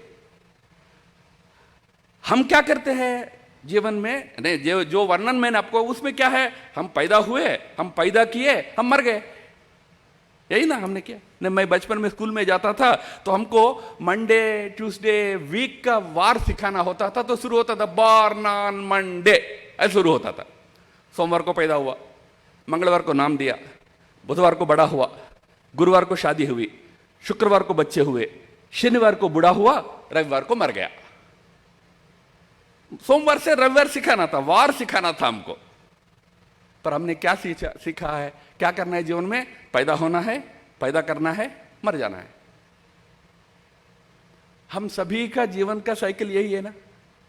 तो हम में और जानवर में क्या अंतर है? वो भी तो पैदा होता है, वो भी तो पैदा करता है, वो भी तो मर जाता है। पर अंग्रेजों से आजादी क्यों लिए? वो अंग्रेज रहते हुए तो कर सकते थे। और बीच में क्या देश का उद्धार हम कर रहे थे? 70 साल में भारत दुनिया में भ्रष्ट देशों में एक बन गया। जर्मनी में एक ऑर्गेनाइजेशन है ट्रांसपेरेंसी इंटरनेशनल। इस संस्था का काम होता है देशों को रैंकिंग देना, भ्रष्टाचार के आधार पर रैंकिंग देता है। तो उसमें टॉप 10 में हम रहते थे, कभी 2 में रहते तो कभी 4 में। 1 में इसलिए रहते थे क्योंकि 1 में हमारा पड़ोसी जो हमारा ब्लड ब्रदर है ना पाकिस्तान, वो हमेशा 1 पे रहता है। तो 1 नंबर खाली नहीं होता था, इसलिए हम 2 से 10 के बीच में कहीं ना कहीं होते थे। और हम बहुत बुद्धिमान है। भ्रष्टाचार में तो इतनी बुद्धि है, अंग्रेजी में मजाक से कहते हैं in India for every law there is an in law. हर कानून का रास्ता निकालते हम, कानून बनता है सब ठीक है, रास्ता निकालते हैं। तो भ्रष्टता, स्वार्थ और ऊपर से जातिवाद लड़ते जाति के नाम पर। अब मैं परसों एक घर में था जबलपुर में, आप एक हाई स्कूल स्टूडेंट, एक लड़की थी, उनका पेट था कछुआ, टॉर्टोइस, वो पेट था उनके घर में है वो।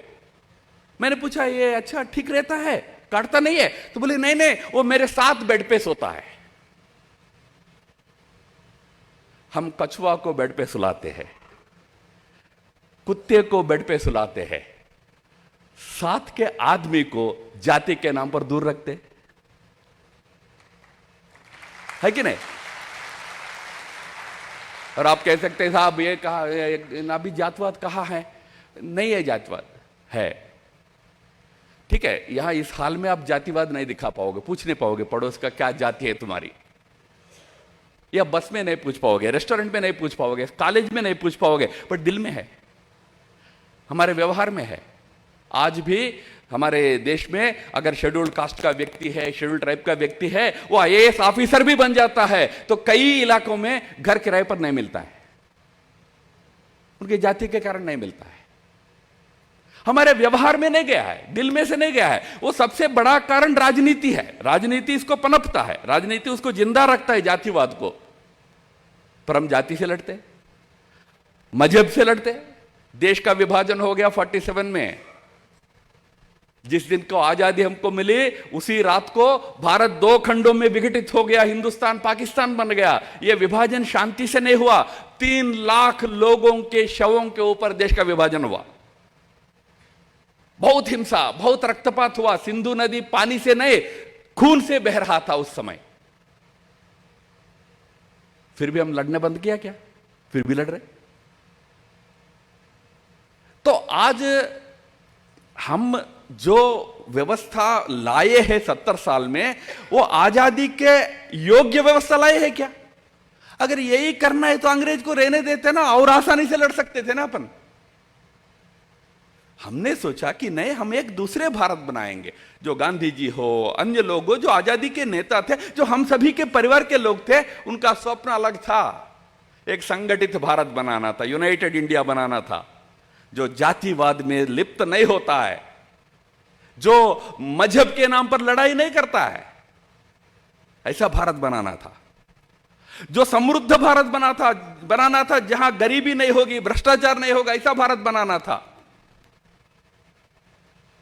और एक नैतिक भारत बनाना था, जहां मोरल्स पर, मूल्यों पर चलने वाला भारत चाहिए था।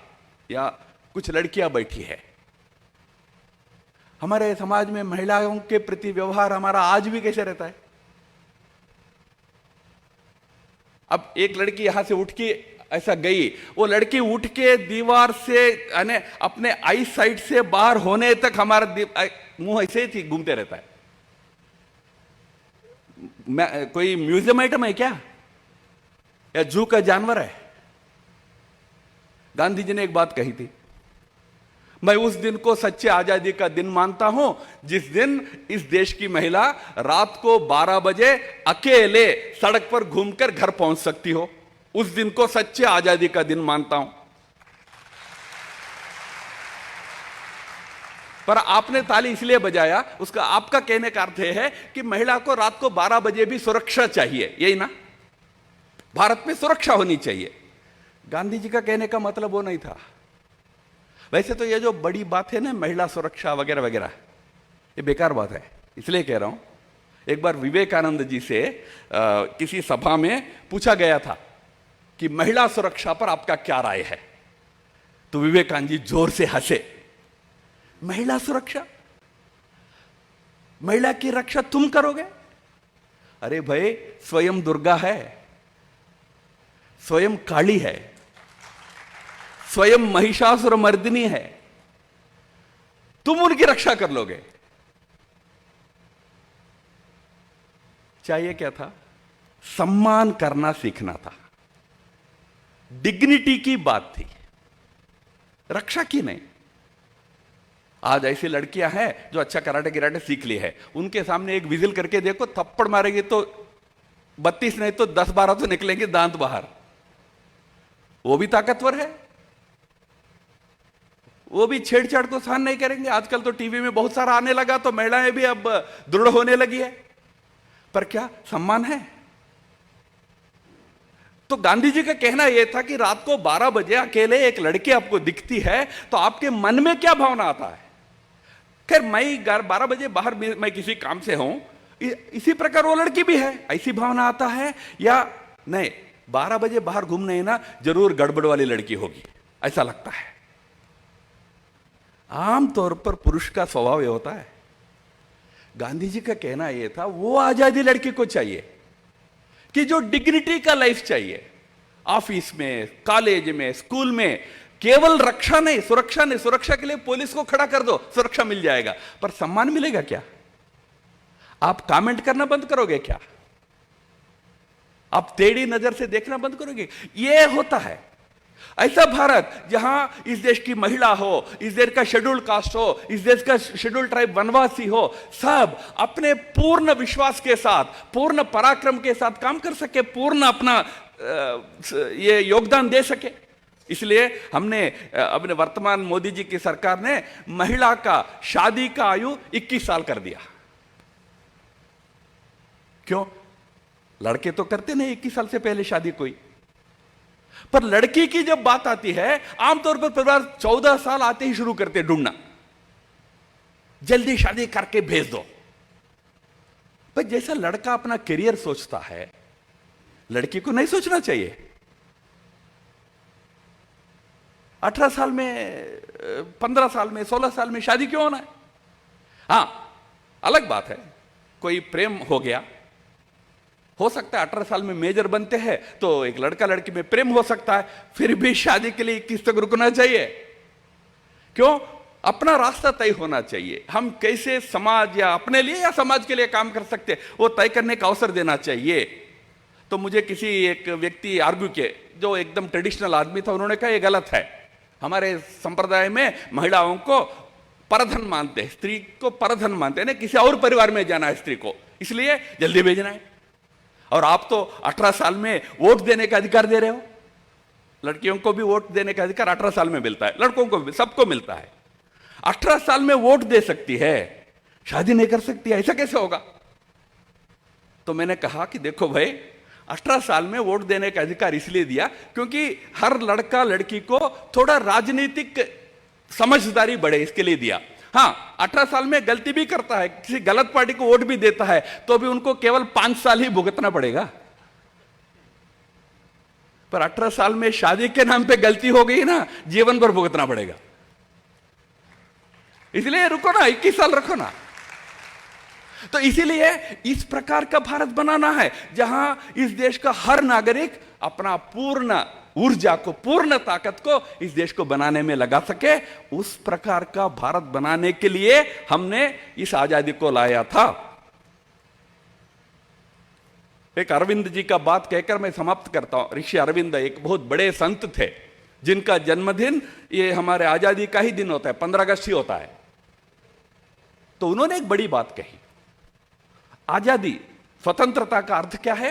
उन्होंने कहा, स्वतंत्र रहना हर प्राणी का प्राथमिक आकांक्षा होती है।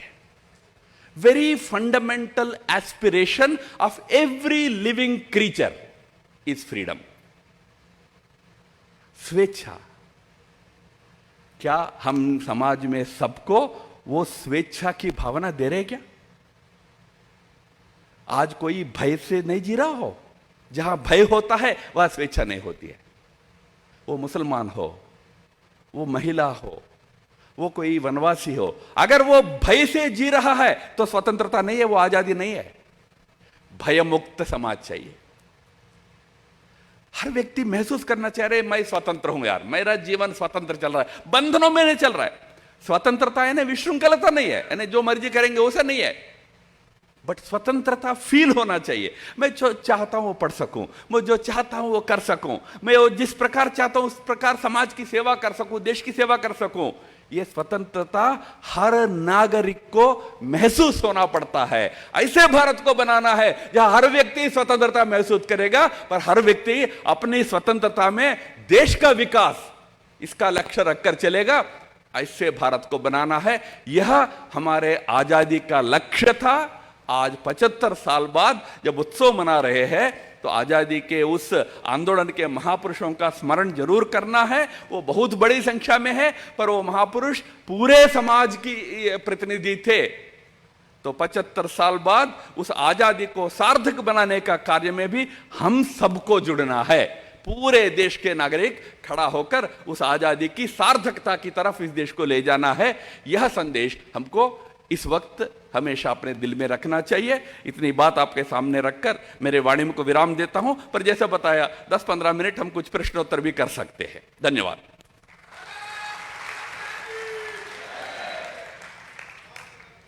मैं ये रहता हूं, माइक उधर दे दो। मैंने 30 मिनट बोला तो आप प्रश्न भी 30-30 मिनट नहीं बोलना, आप प्रश्न संक्षिप्त रखना है।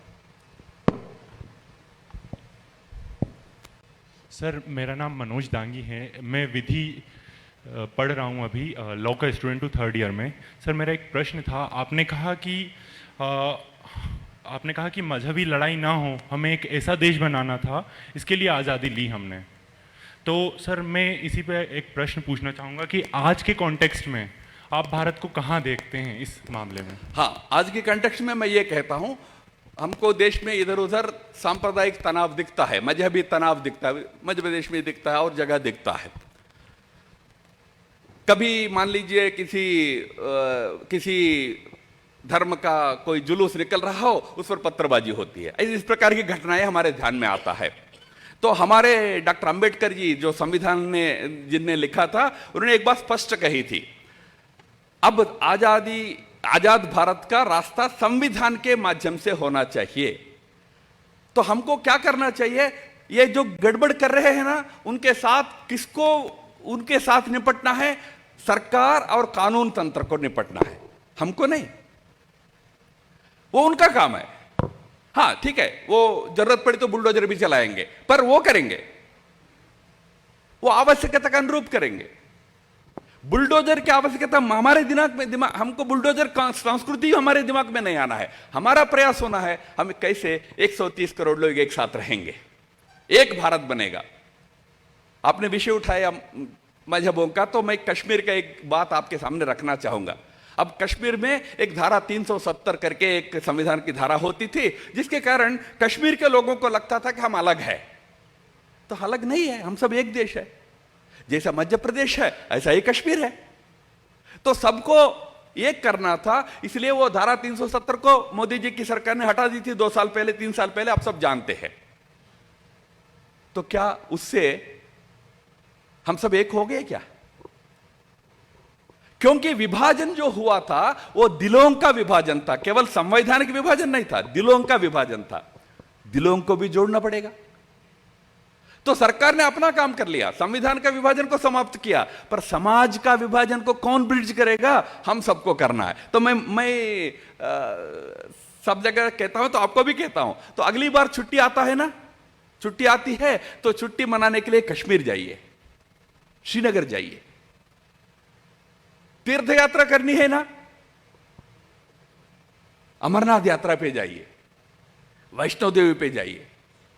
शंकराचार्य हिल है श्रीनगर में, बड़ा सुंदर मंदिर है, हिल के ऊपर है, वहां दर्शन करने जाइए। और थोड़ा आगे शादी करेंगे ना, आपको हनीमून मनाना है ना, गुलमर्ग जाइए, शादी के बाद जाना है, ठीक है? हाँ।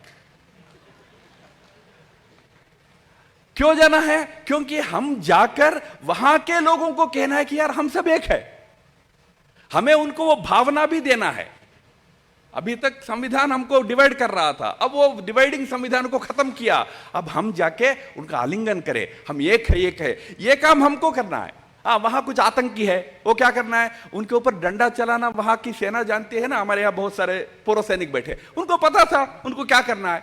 जब धारा 370 हटना था, मैं कश्मीर का काम देखता था, तो मुझे भेजा गया था कि थोड़ा वहां लैंड ऑर्डर, सेना का वो सब जरा एक बार बात कर लो। तो मैं गया था, तो हमारे एक वहां कोर कमांडर बैठते हैं।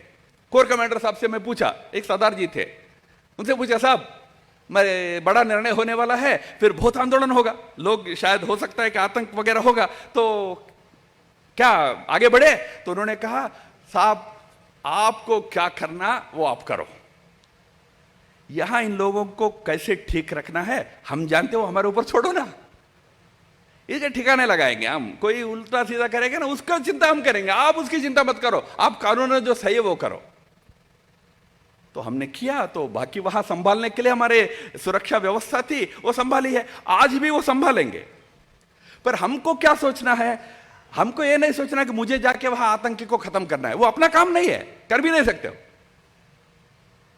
हमारा काम क्या है? जोड़ना है, एक होना है, हमको उनका दिल जीतना है, भारत को एक के रूप में खड़ा करना है, समाज के रूप में हमको वो सोचना है। बाकी काम जो है ना वो कानून व्यवस्था पर छोड़िए, कानून व्यवस्था अपना काम करेगी। धन्यवाद। सर नमस्कार सर, मुझे एक प्रश्न पूछना है आपसे। मेरा नाम सौरभ जैन है। सर आपने जैसे बताया कि अंग्रेज़ों से हमें आज़ादी बड़ी मेहनत से मिली, बहुत हमारे नेताओं ने काम किया, आज हम 75 साल हो गए आज़ाद हुए, मगर हम सभी लोग इस चीज़ को महसूस करते हैं कि हमारे सिस्टम में बहुत ज़्यादा भ्रष्टाचार और मिसमैनेजमेंट है। और जैसे कि कोई भी सरकारी काम कराना हो या कुछ कराना हो तो रिश्वत देनी पड़ती है, और कोई भी प्रकार का हमको कार्रवाई करनी है, कुछ करनी है, तो कहीं ना कहीं भ्रष्टाचार, और हम भारतीयों में ऐसा महसूस होता है कि प्रवृत्ति से बेईमानी ज़्यादा आती जा रही है। साइबर क्राइम होता है, हम पुलिस में FIR करते हैं, पुलिस FIR लिख के रख लेती है, कोई काम नहीं करती, हम चक्कर लगाते लगाते थक जाते हैं। और जैसे कि वृद्ध लोग हैं, उनके खातों में से पैसा चोरी हो जाता है, पेंशन का पैसा। बात विषय प्रश्न पूछ लीजिए। जी, प्रश्न मेरा, हाँ सर, प्रश्न मेरा ये है कि हमारी जो सिस्टम मैनेजमेंट या जो हमारा प्रशासन है, ये गड़बड़ियों को ठीक करने के लिए किसी प्रकार का प्रयास नहीं कर रहा है। ऐसा है, बात सही है। हमारे यहाँ अभी तो खैर काफी हद तक नियंत्रण आया है भ्रष्टाचार पर भी, फिर भी भ्रष्टाचार है। दो बातें मैं कहता हूं इसमें। पहली बात कि भ्रष्टाचार का निर्मूलन ऊपर से होना चाहिए, मतलब जो ऊंचे पदों पर जो लोग रहते हैं ना, वहां से भ्रष्टाचार को समाप्त करना चाहिए। जब ऊंचा व्यक्ति ईमानदार होता है तो वो ईमानदारी नीचे होती है, ऊंचा व्यक्ति ही भ्रष्ट होता है, फिर धीरे धीरे भ्रष्टाचार व्यवस्था में पनप जाती है। इसलिए ऊंचे पदों पर भ्रष्टाचार को पहले समाप्त करना है। आज मैं कह सकता हूं, इतना सौभाग्य इस देश का है कि जो देश के शीर्षस्थ स्थानों पर जो प्रधानमंत्री जैसे व्यक्ति बैठा है, वो केवल नॉन करप्ट नहीं है, इनकरप्टिबल है। ये बात को समझ लीजिए युवा लोग, हम सब तो नॉन करप्ट है जब तक हमको करप्शन करने का मौका नहीं आता है, तब तक तो सब ईमानदार है। बहुत बड़ा अवसर मिलेगा भ्रष्ट बनने का, तब भी ईमानदार रह सकते हो क्या? वो असली ईमानदारी होती है, वो इनकरप्टिबिलिटी होती है। तो ऊंचे पदों पर इनकरप्टिबल लोग चाहिए।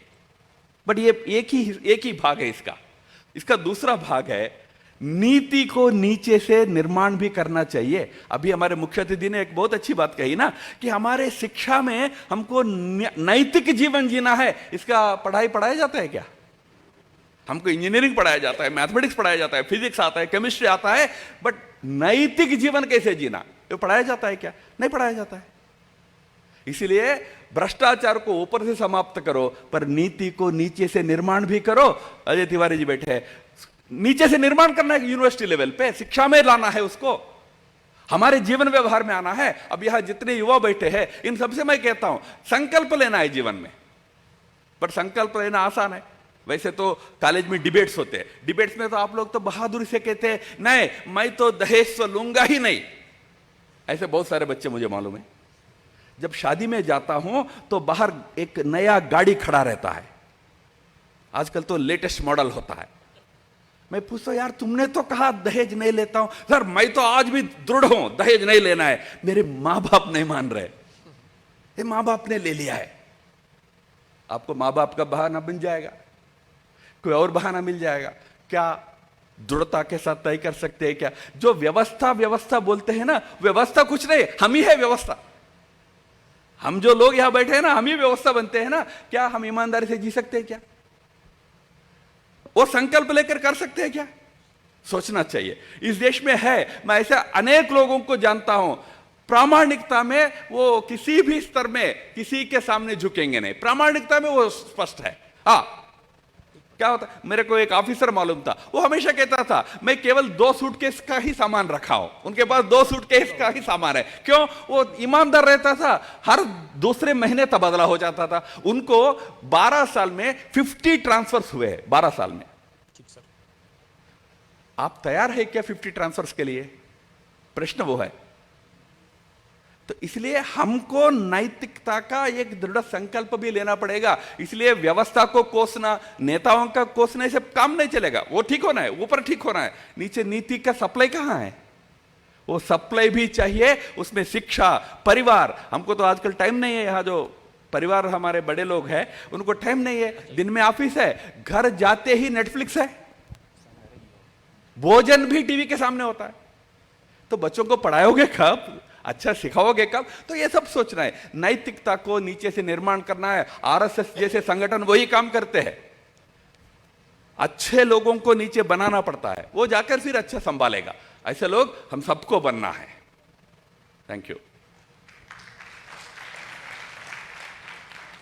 वंदे मातरम भाई साहब, मेरा नाम कुशाग सिंह सोलंकी है। मैं डॉक्टर हरी सिंह और विश्वविद्यालय का बीएससी का द्वितीय वर्ष का छात्र हूँ। मेरा सवाल ये था कि जैसा कि हमने सुना है एक महापुरुष जी से, मुझे उनका नाम याद नहीं आ रहा है, कि गुलामी एक मानसिकता है। तो जैसे आपने अपने प्रबोधन में उसका कई बार जिक्र किया कि भारतीयों ने कभी भी गुलामी सही ही नहीं ना महसूस की, कि यहाँ संघर्ष किया वहाँ संघर्ष किया।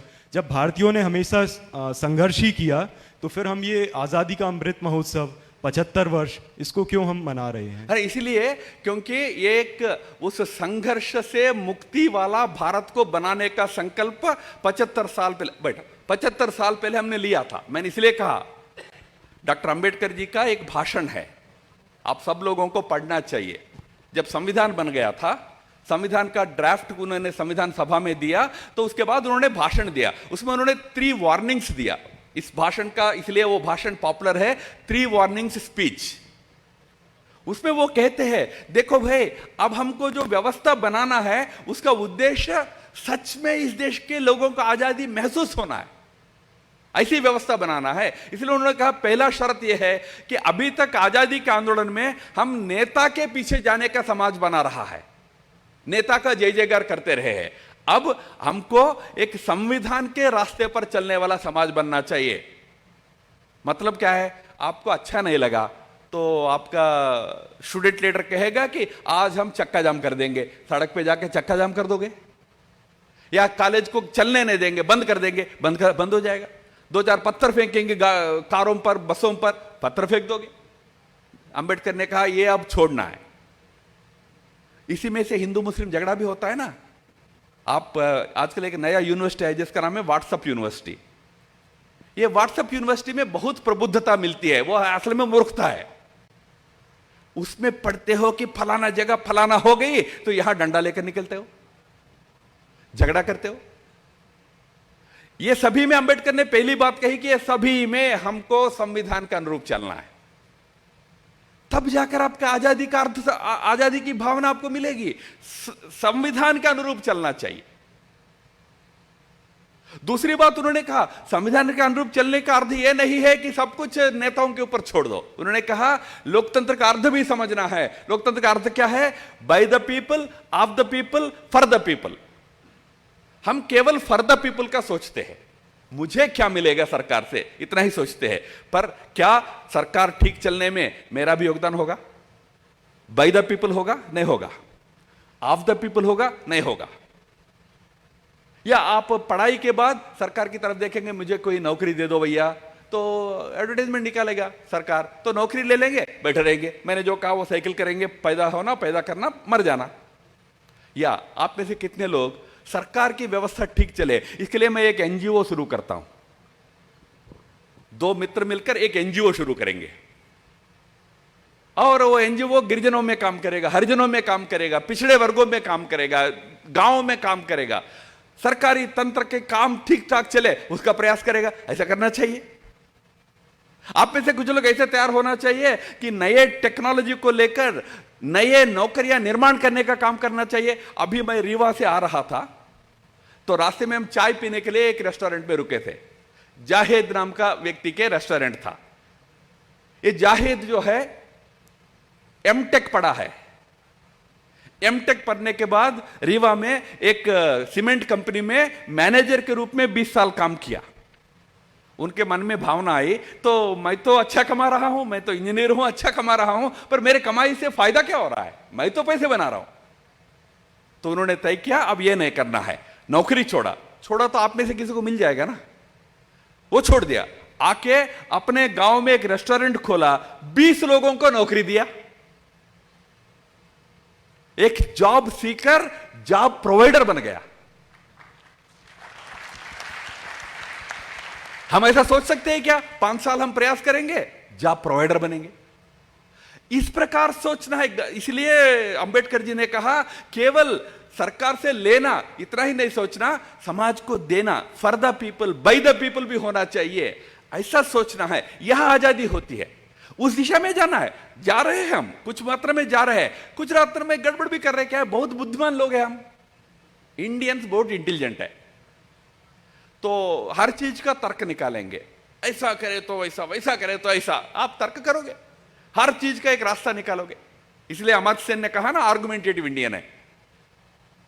तो इसलिए तर्क वितर्क से परे होकर एक अच्छा समाज निर्माण करने का प्रयास करना, यही आजादी का अर्थ है। यह समझने के लिए 70 साल लगा तो लगा है, यह 70 साल का भी प्रश्न नहीं है। मैंने जैसे प्रारंभ में कहा ना, हम में से कई लोग अभी अभी पैदा हुए, आप में से कई लोग तो मिलेनियल्स है, यानी 2000 के बाद पैदा हुए हैं। तो आपको ये सब पता कहां होता है? तो इसलिए इन चीजों को कभी कभी याद करते रहना।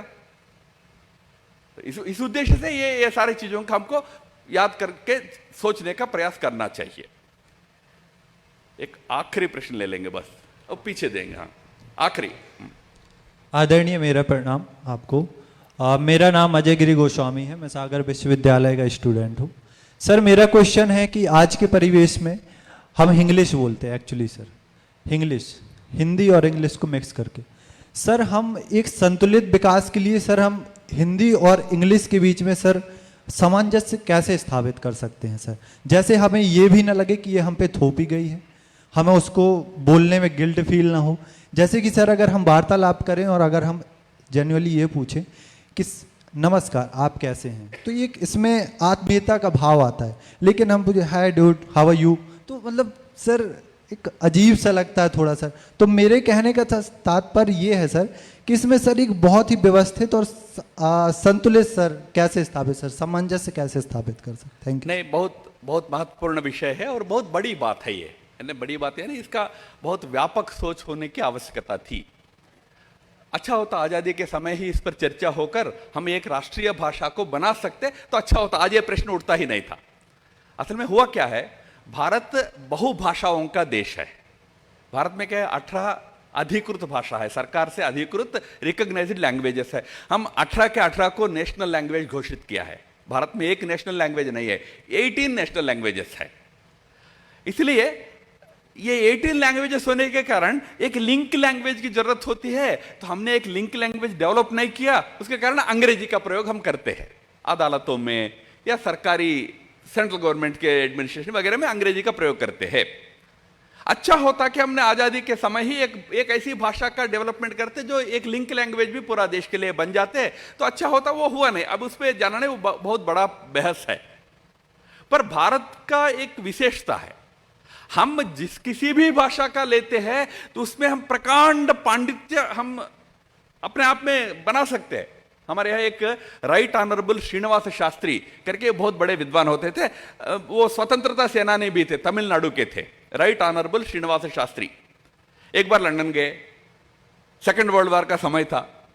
उस समय लंदन में प्रधानमंत्री का नाम था विंस्टन चर्चिल। चर्चिल से मिलने गए, चर्चिल से बात कर रहे थे तो श्रीनिवास शास्त्री जी को लगा कि चर्चिल का अंग्रेजी का ग्रामर गलत है। अब श्रीनिवास शास्त्री जी तो विद्वान थे, विद्वान तो किसी से डरता नहीं है। तो श्रीनिवास शास्त्री जी ने बोल दिया चर्चिल को कि Mister Churchill, your English is grammatically wrong. अब चर्चिल तो शॉक हो गया, यार ये तो आया हिंदुस्तान से, इसको अंग्रेजी हमने सिखाया है। वो आके मुझे कह रहा है कि मेरा अंग्रेजी गलत है। नहीं, इतने विद्वान होते थे, पर चर्चिल स्टेट्समैन था तो चर्चिल गुस्सा नहीं किया। चर्चिल इतना ही कहेगा, Mister Shastri, what we Englishman speak is English, the grammar just follows. Grammar पीछे पीछे आता है, आया तो ठीक है, नहीं आया तो भी ठीक है। हम सभी का इंग्लिश भी वही है, मैंने कहा ना पैदल है, उसका ग्रामर का भगवान ही मालिक है, पर चलेगा। अंग्रेजी जितना आवश्यक है उतना सीखने में आपत्ति नहीं है। और मैं आपको एक बात कह दूं, हम जिस प्रकार के दुनिया में प्रवेश कर रहे हैं, यह बहुत ही फ्रंटियर टेक्नोलॉजी की दुनिया है। हम आर्टिफिशियल इंटेलिजेंस की बात सुनते हैं। आर्टिफिशियल इंटेलिजेंस यानी मनुष्य का जो ब्रेन होता है उसका अनुकरण करने वाला यंत्र बनता है। मनुष्य के ब्रेन को वो फॉलो करता है। आप सोचो वो काम करेगा, सोच आपका काम यंत्र का। ये आर्टिफिशियल इंटेलिजेंस है। अब इससे आगे भी हम जा रहे हैं, आर्टिफिशियल जनरल इंटेलिजेंस में जा रहा है, AGI। ये AGI में यंत्र का अपना दिमाग रहेगा। अब उसको आपकी दिमाग की भी जरूरत नहीं होगी, आपका आदेश चाहिए बस। राम माधव जी के ऊपर एक मिसाइल छोड़ो, इतना आदेश देना है। वो राम माधव कौन है, पहले विकिपीडिया में सर्च करेगा, ये RSS का बंदा है, ये अभी कहां है, मोबाइल फोन से पता करेगा कि ये सागर में फलाने हाल में है। अब कौन से एंगल से मिसाइल छोड़ने से इनका सिर पे मिसाइल गिरेगा, वो अभी खुद तय कर लेगा, मिसाइल छोड़ेगा। पर वो ये नहीं सोचेगा कि यहां आप 800 बच्चे बैठे हुए हैं या मंच पे और 4 लोग हैं। इस प्रकार के युग में जा रहे हैं। ये टेक्नोलॉजी का युग है। इस टेक्नोलॉजी के युग में अंग्रेजी की एक आवश्यकता होती है। जितना आवश्यक है उतना उसको अध्ययन करना चाहिए, पढ़ना चाहिए, उसका उपयोग करना चाहिए। पर जैसा आपने सही कहा ना, रोज उठते ही अंग्रेजी की जरूरत क्या है, hey mom where is my milk, कहने की जरूरत क्या है, मां दूध कहां है, इतना पूछ सकते हैं ना। वो बेटा पूछता ऐसे नहीं, मम्मी भी ऐसे कहते, वो मम्मी है, वो भी वही कहते, oh my child did you have your milk, your flake cornflakes, ऐसा पूछते हैं सुबह उठ के हमें। उसकी जरूरत क्या है। सामान्य व्यवहार में हमारे मातृभाषा का प्रयोग क्यों नहीं होता है। आपने जैसा सही कहा, कई जो भावनाएं होती है वो अपनी भाषा में ही व्यक्त कर सकते हैं। वो मीरा का भजन होता है, एक भजन में एक लाइन आता है, कृष्ण कहता है, हे राधे तूने मेरी बांसुरी चुराई, ऐसा आता है। उसका अर्थ क्या है हम सब समझ लेते हैं ना। कोई अंग्रेज को बोलो, वो कहेगा you must complain to police station, बोलेगा वो। उसको समझ में आया क्या कि ये बांसुरी की चोरी हो गई तो पुलिस का केस करो, वो कहेगा। उसको ये भावना समझ में नहीं आएगा ना, मेरी बांसुरी चुराई का मतलब है मेरा दिल जीत लिया तुमने, ये कृष्ण कह रहा है। ये भावना आप अंग्रेजी में नहीं कह पाओगे। इसलिए भावनाएं, हमारी संस्कृति, हमारे परंपराएं, यह केवल हमारे अपने मातृभाषा ओम में सुरक्षित है। मातृभाषा एक हमारा नहीं है, हमारा 18 है, 18 में ही सुरक्षित है। वो सभी वो मातृभाषाओं को हमें अच्छा जीवित रखना चाहिए। पर अंग्रेजी विरोध भी रखने का कोई कारण नहीं है। कुछ लोग तो अंग्रेजी के बड़े विरोधी होते हैं, उसका भी कोई कारण नहीं है।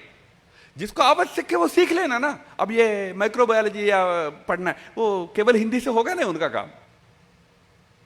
उनको तो अंग्रेजी का अध्ययन की आवश्यकता होती है। हमारे आर्मी में अभी भी चल रहा है अंग्रेजी का कमांड्स, आवश्यकता होती है। जहां आवश्यक है वहां सीख लो। और वो सीखने में हम तो, हमारे में बहुत सारे राइट ऑनरेबल श्रीनिवास शास्त्री अयंगार होंगे, बहुत अच्छा अंग्रेजी बोल देंगे, अंग्रेजों से भी अच्छा अंग्रेजी बोल देंगे। करना चाहिए, बट मातृभाषा अपनी मूल भाषा है, उससे हमारे संस्कृति, हमारे मूल्य और हमारे भावनाओं की रक्षा और अभिव्यक्ति होती है, उसको बचा के रखना चाहिए। चलिए, बहुत अच्छा है, धन्यवाद। सर प्लीज सर एक और समय सीमा को समझते हुए प्रश्न उत्तर हम यहीं समाप्त करेंगे। धन्यवाद भाई साहब। अभी कार्यक्रम को आगे बढ़ाते हुए आभार प्रदर्शन के लिए मैं श्री राजबाबू सिंह जी को आग्रह करता हूँ कि वे आएँ और सभी का आभार करें। और उससे पहले मैं एक सूचना दूंगा कि आभार के बाद वंदे मातरम गान होगा, तो सभी अपने स्थान पर खड़े हो जाएं। और इसके बाद चाय बिस्किट की व्यवस्था है सभी के लिए, जलपान है, तो वे ग्रहण करके ही यहाँ से प्रस्थान करें। स्वाधीनता अमृत महोत्सव कार्यक्रम महाविद्यालयीन के आज के कार्यक्रम के लिए मैं मुख्य अतिथि, विशेष अतिथि एवं मुख्य वक्ता सभी को कार्यक्रम में आने के लिए धन्यवाद एवं स्वाधीनता अमृत महोत्सव समिति एवं महाविद्यालयीन टोली की तरफ से आभार व्यक्त करता हूँ। साथ ही सभी महाविद्यालय से उपस्थित यहाँ विद्यार्थी, स्कूल से, विद्यालयों से उपस्थित विद्यार्थी, कोचिंग संस्थानों से उपस्थित विद्यार्थियों को मैं आने के लिए धन्यवाद।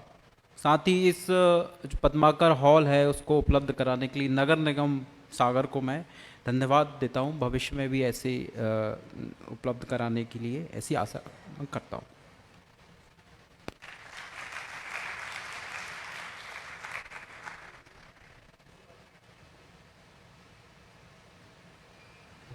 वंदे मातरम के लिए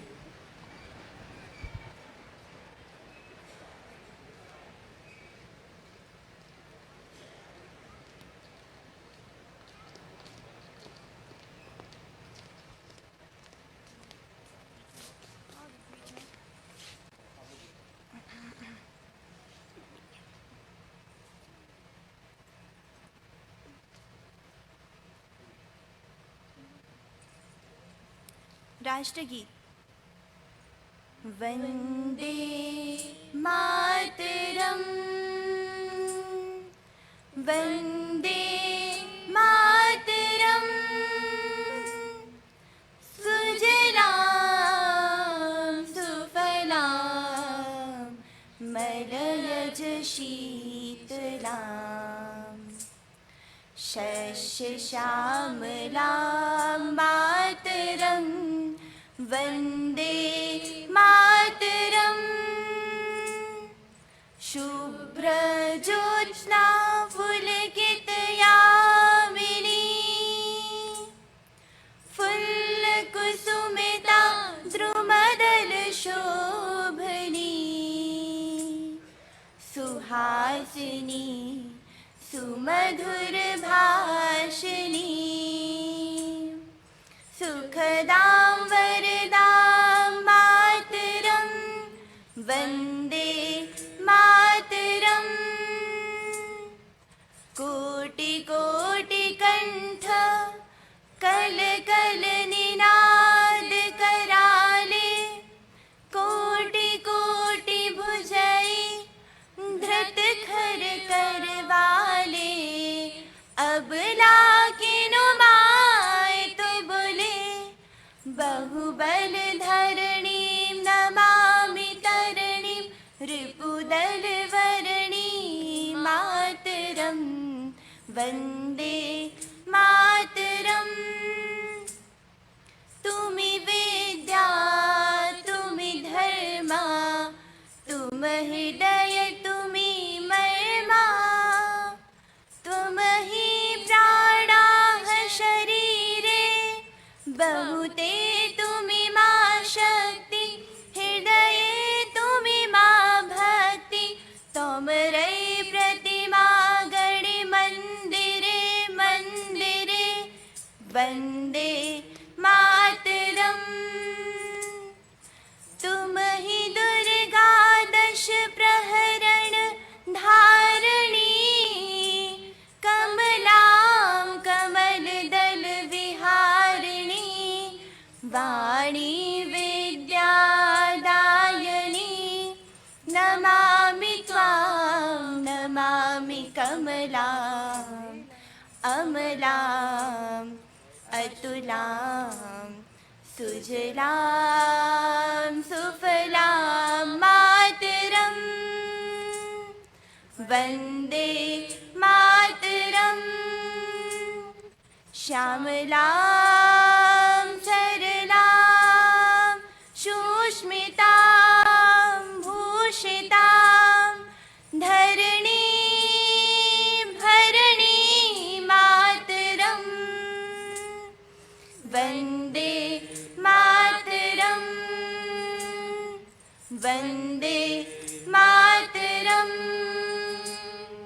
भारत माता की जय। जय।